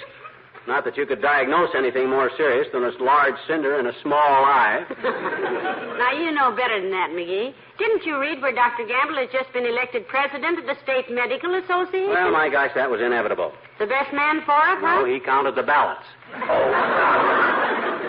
Look, may I make a suggestion? Certainly, Doctor. If it's about my bill, Needle Plunger, I'll pay it when I get darn good and ready and... Your bill is paid up. It is? Yes, thanks to a wife who manages to keep you honest. Thank you, Doctor. All right. But I was going to suggest that if you'd planned on buying me some small Christmas gift, don't do it. Yeah? I'd rather you sent an equivalent donation to the Damon Runyon Cancer Fund. Friday's Damon Runyon Day, you know. Oh, that's a wonderful idea, Doctor. Where do we send it? Well, send it care of Walter Winchell, New York City. It'll get there all right. How about it, Lumberbrain? That's a swell idea, Doc. I'll even send it in your name. Well, in that case, let Molly sign it so they can read it.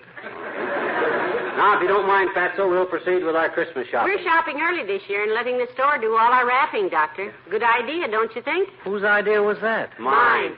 Well, I guess it was McGee's at that. No, I think it was Molly's. No, Doc. dearie, I'm sure Don't you remember, kiddo, I was standing there in the living room and you were in the doorway? No, I was in the living room and you were in the doorway. Well, anyway, you said, let's do our Christmas shopping early. So you see, Doc... Oh, he's gone. Doesn't care for debates, I guess. Yeah. Well, let's see your list, dearie. Oh, yes, Billy Mills. Now, let me see. Do you suppose he'd like a harmonica? Could be.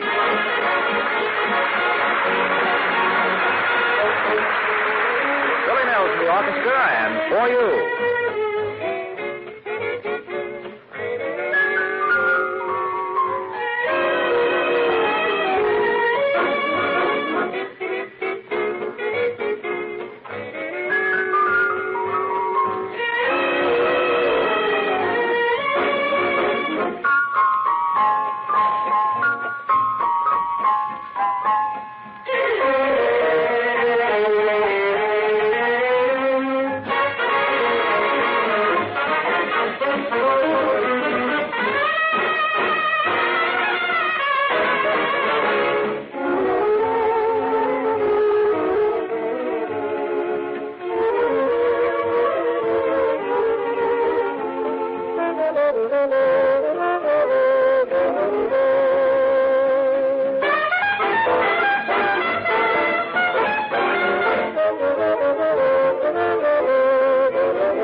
The front door, dearie. You want me to help you with the bundle? No, I got him okay. Boy, I haven't carried in such a load since I brought Uncle Dennis home last New Year's Eve. You've got all our packages there now. Watch the front steps. I'm okay. My gosh, I think I'm so bumble-footed I can't carry a few packages up the steps without... Whoop! That's... I'll help you pick them up. Doggone it, when did that step get loose like that? In 1932. Huh? You stomped it loose when I told you the grocer had raised the price of butter to 23 cents. Yeah. Well, my gosh, why don't I fix it then? How can a guy Put the packages on the hall table. There.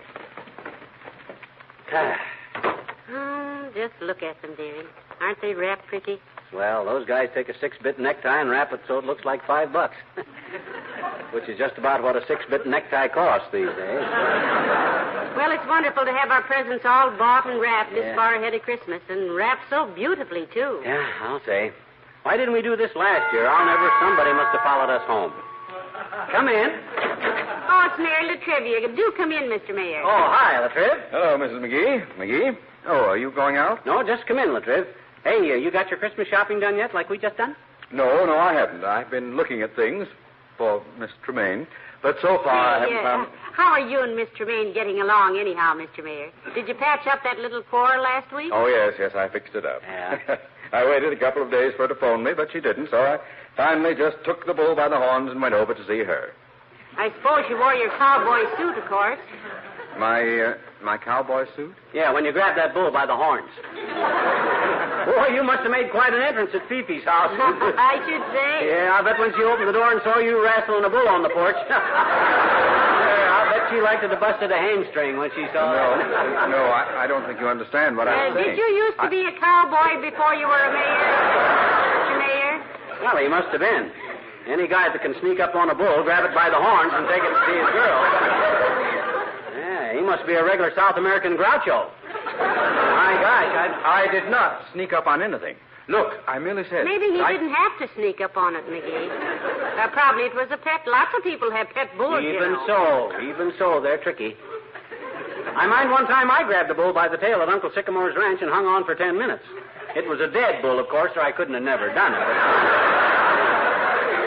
Hey, was that a dead bull you took to Fifi's house to trivia? Of course not. Well... Why would I call on Miss Tremaine with a dead bull?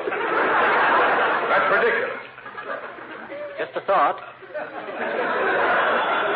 See, how long have you had this pet bull, Mr. Mayor? Did you raise him yourself from a heifer?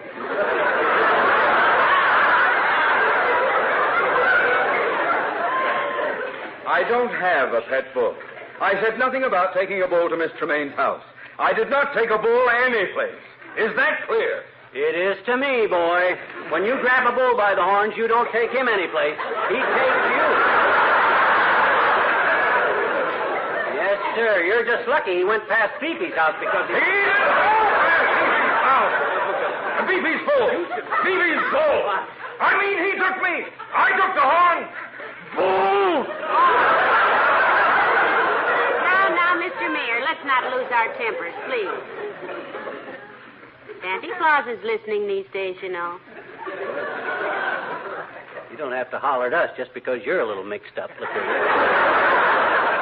All right. Now look. Yeah? When I said I took the bull by the horns, I was merely using an old, familiar approach to the subject. And I'll bet the approach is important, too. You betcha. If you approach the subject from the left, that gives you a right-hand grab for his horns. And once you got the bull by the horns... Horns! When I said I hooked the bull by the barn, the horns, I didn't mean... You were the one who said I teach the bull to take Stevie. Teach the bull to take me. Bye-bye. Foo-foo. Stevie! You always try to do something. I never said it. You were the one who...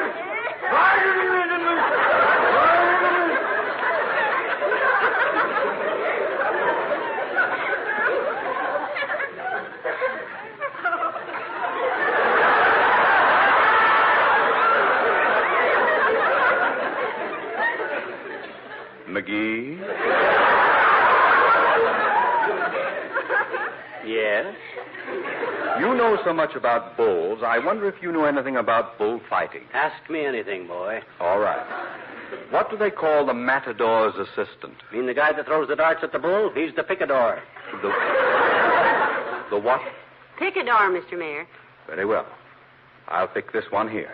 Good day!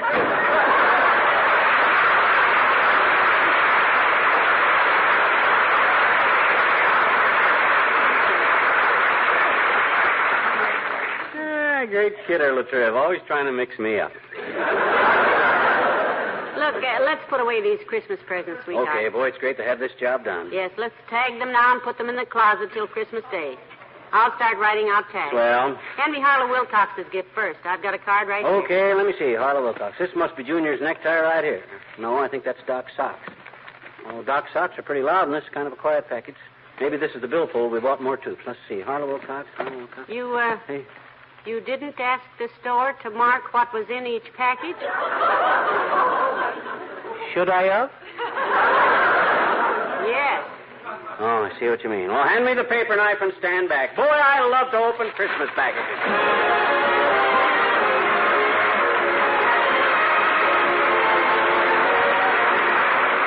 Your living room rug and your living room floor are, you might say, partners in beauty, because no matter how expensive a rug is, it can only really look its best when the wood floor bordering it has a clear, polished luster, the kind of luster your floors have when you use Johnson's Paste Wax. Johnson's Paste Wax, you know, also makes it easy to keep your floors glossy. That tough coat of wax protects your floors. That's one reason. And another is it's so simple to clean a waxed surface. Save yourself work and save your floors with Johnson's Paste Wax. And after you've applied it, notice how the glistening finish of those polished floors sets off the beauty of any rug in your house. Johnson's Paste Wax. Now, if you'd like to give your best friend a practical gift this Christmas, present her with the new Johnson Beauty Floor Electric Floor Polisher. She'll remember you as the person who made it possible for her to have a brilliantly polished floor in a few seconds. See your Johnson dealer about the new Beauty Floor electric polisher.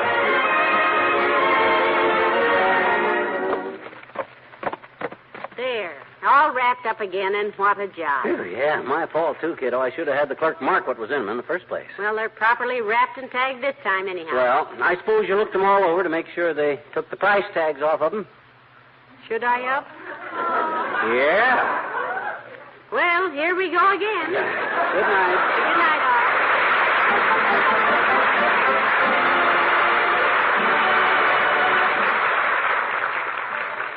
This is NBC, the national broadcasting company.